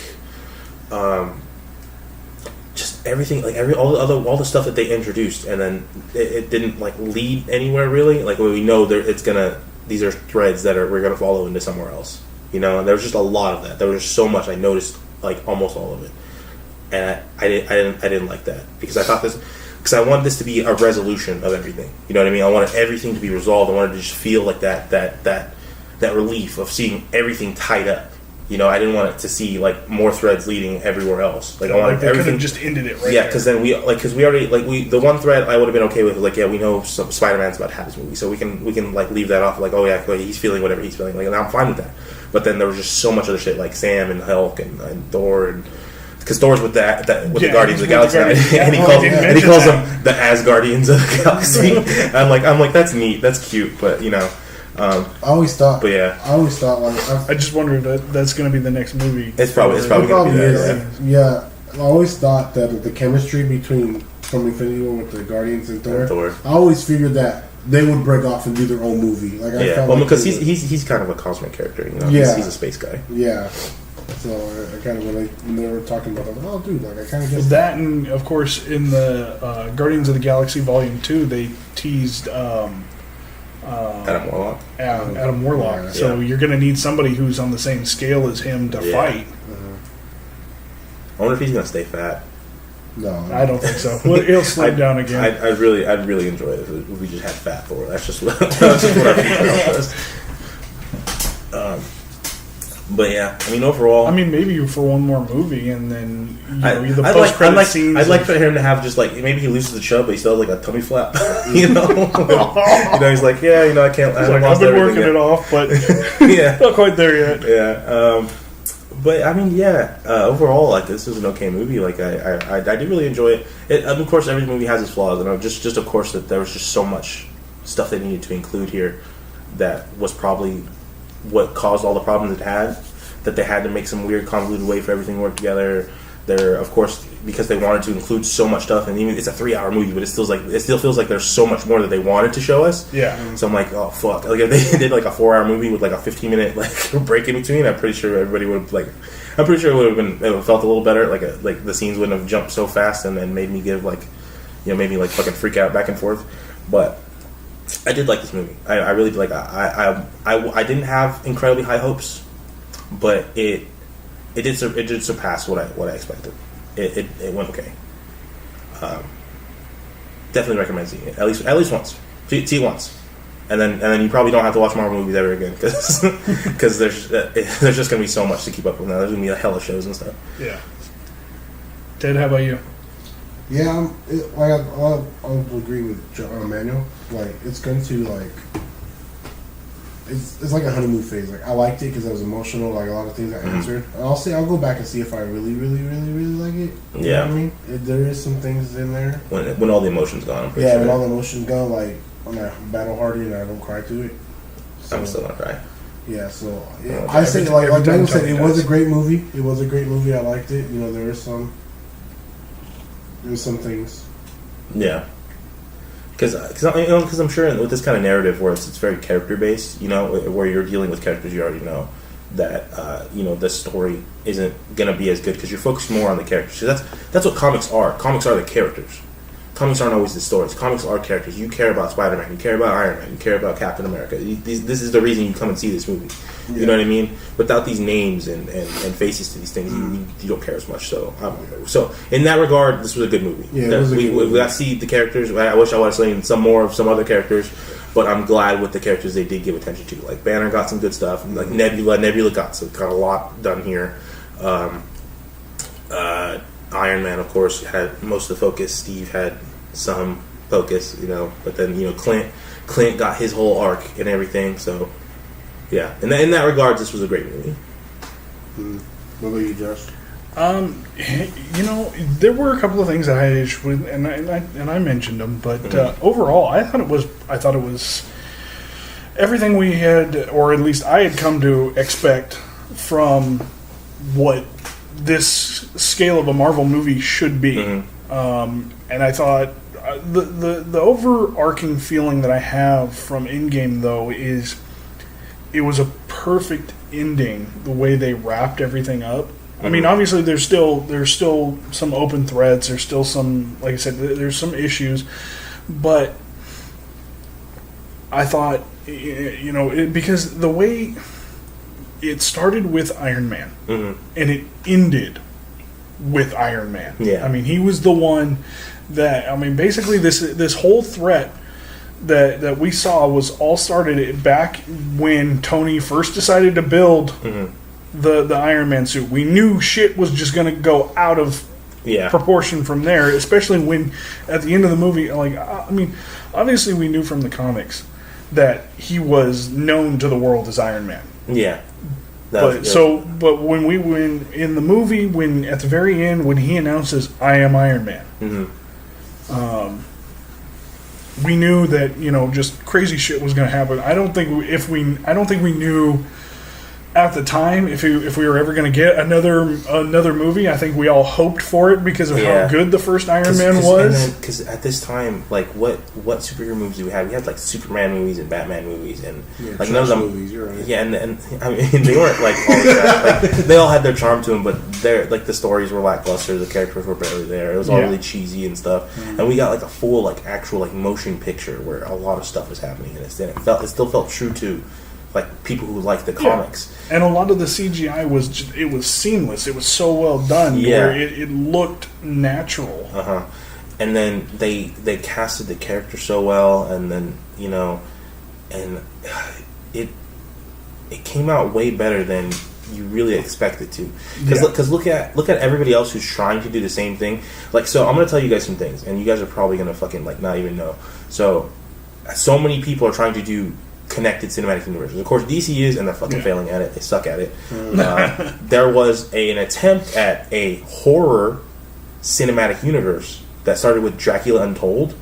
That was supposed to also have the Mummy, the new Mummy with with what's his face, Tom Cruise. That bombed because the Mummy bombed, and Dracula Untold was only like okay, and so they cut that. And then there's the Godzilla movies are happening, and that's connected with the new King Kong movie. And they also have in the horror section. They also have like the Conjuring. That's what I was gonna say. The Conjuring is a series. Yeah. The new La Llorona movie. Yeah, that's a Conjuring movie. I love this. Yeah, somebody said that to me, and I'm like, excuse me? Yeah, and Annabelle and the Nun. Yeah, these are all connected movies. I love those movies. And I'm like, nobody fucking told me this, and I had to just learn these things. They're trying to do that with sort of.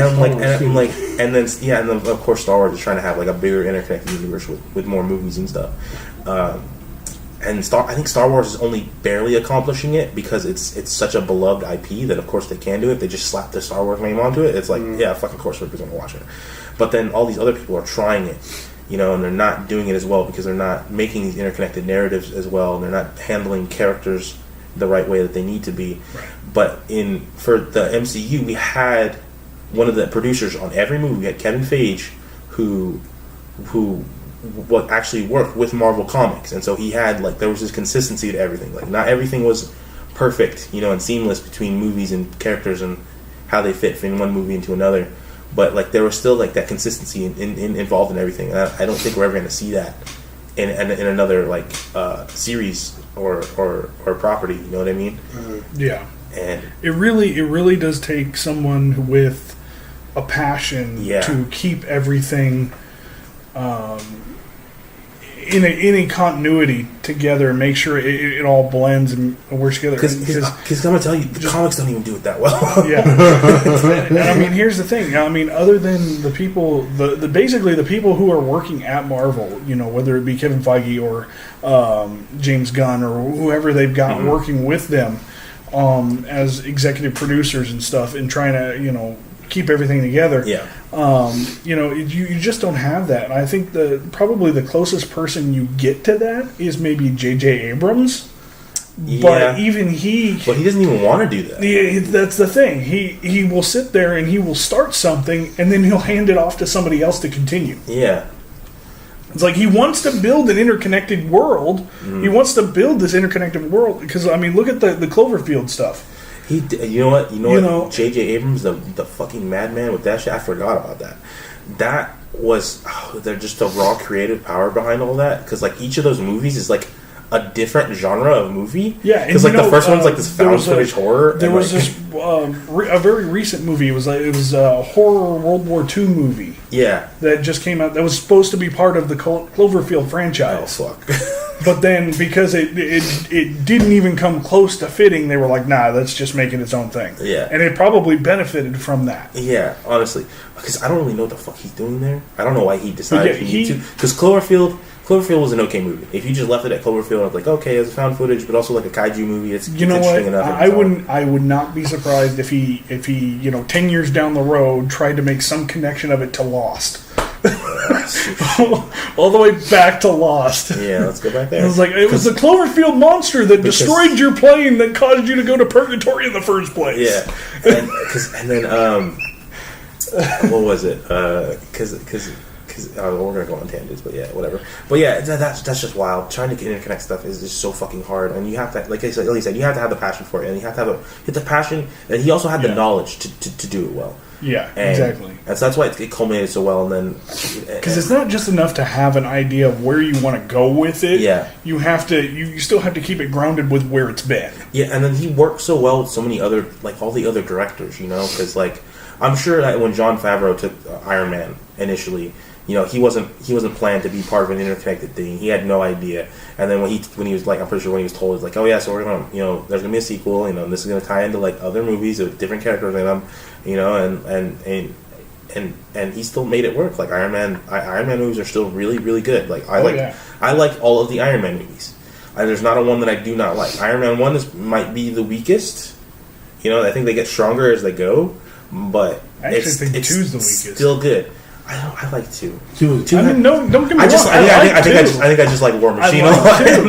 But I honestly think that 1 is better than 2, and I think 3 is probably the best of the trilogy. 3 is the best. 3 is absolutely the best. 3 is because it deals with a lot of personal growth and everything else. 3 for me, like when I went to the stage where I had a lot of panic attacks, and when I seen that, I was like, holy fuck! Because it starts, and then that ties into like Infinity War, where he because he becomes Iron Man, he starts thinking he's a god and everything, and then you know making a god bleed is just like will make people not believe him anymore and all that stuff, and you see him like destroyed and distraught after what happened to him. It's really powerful.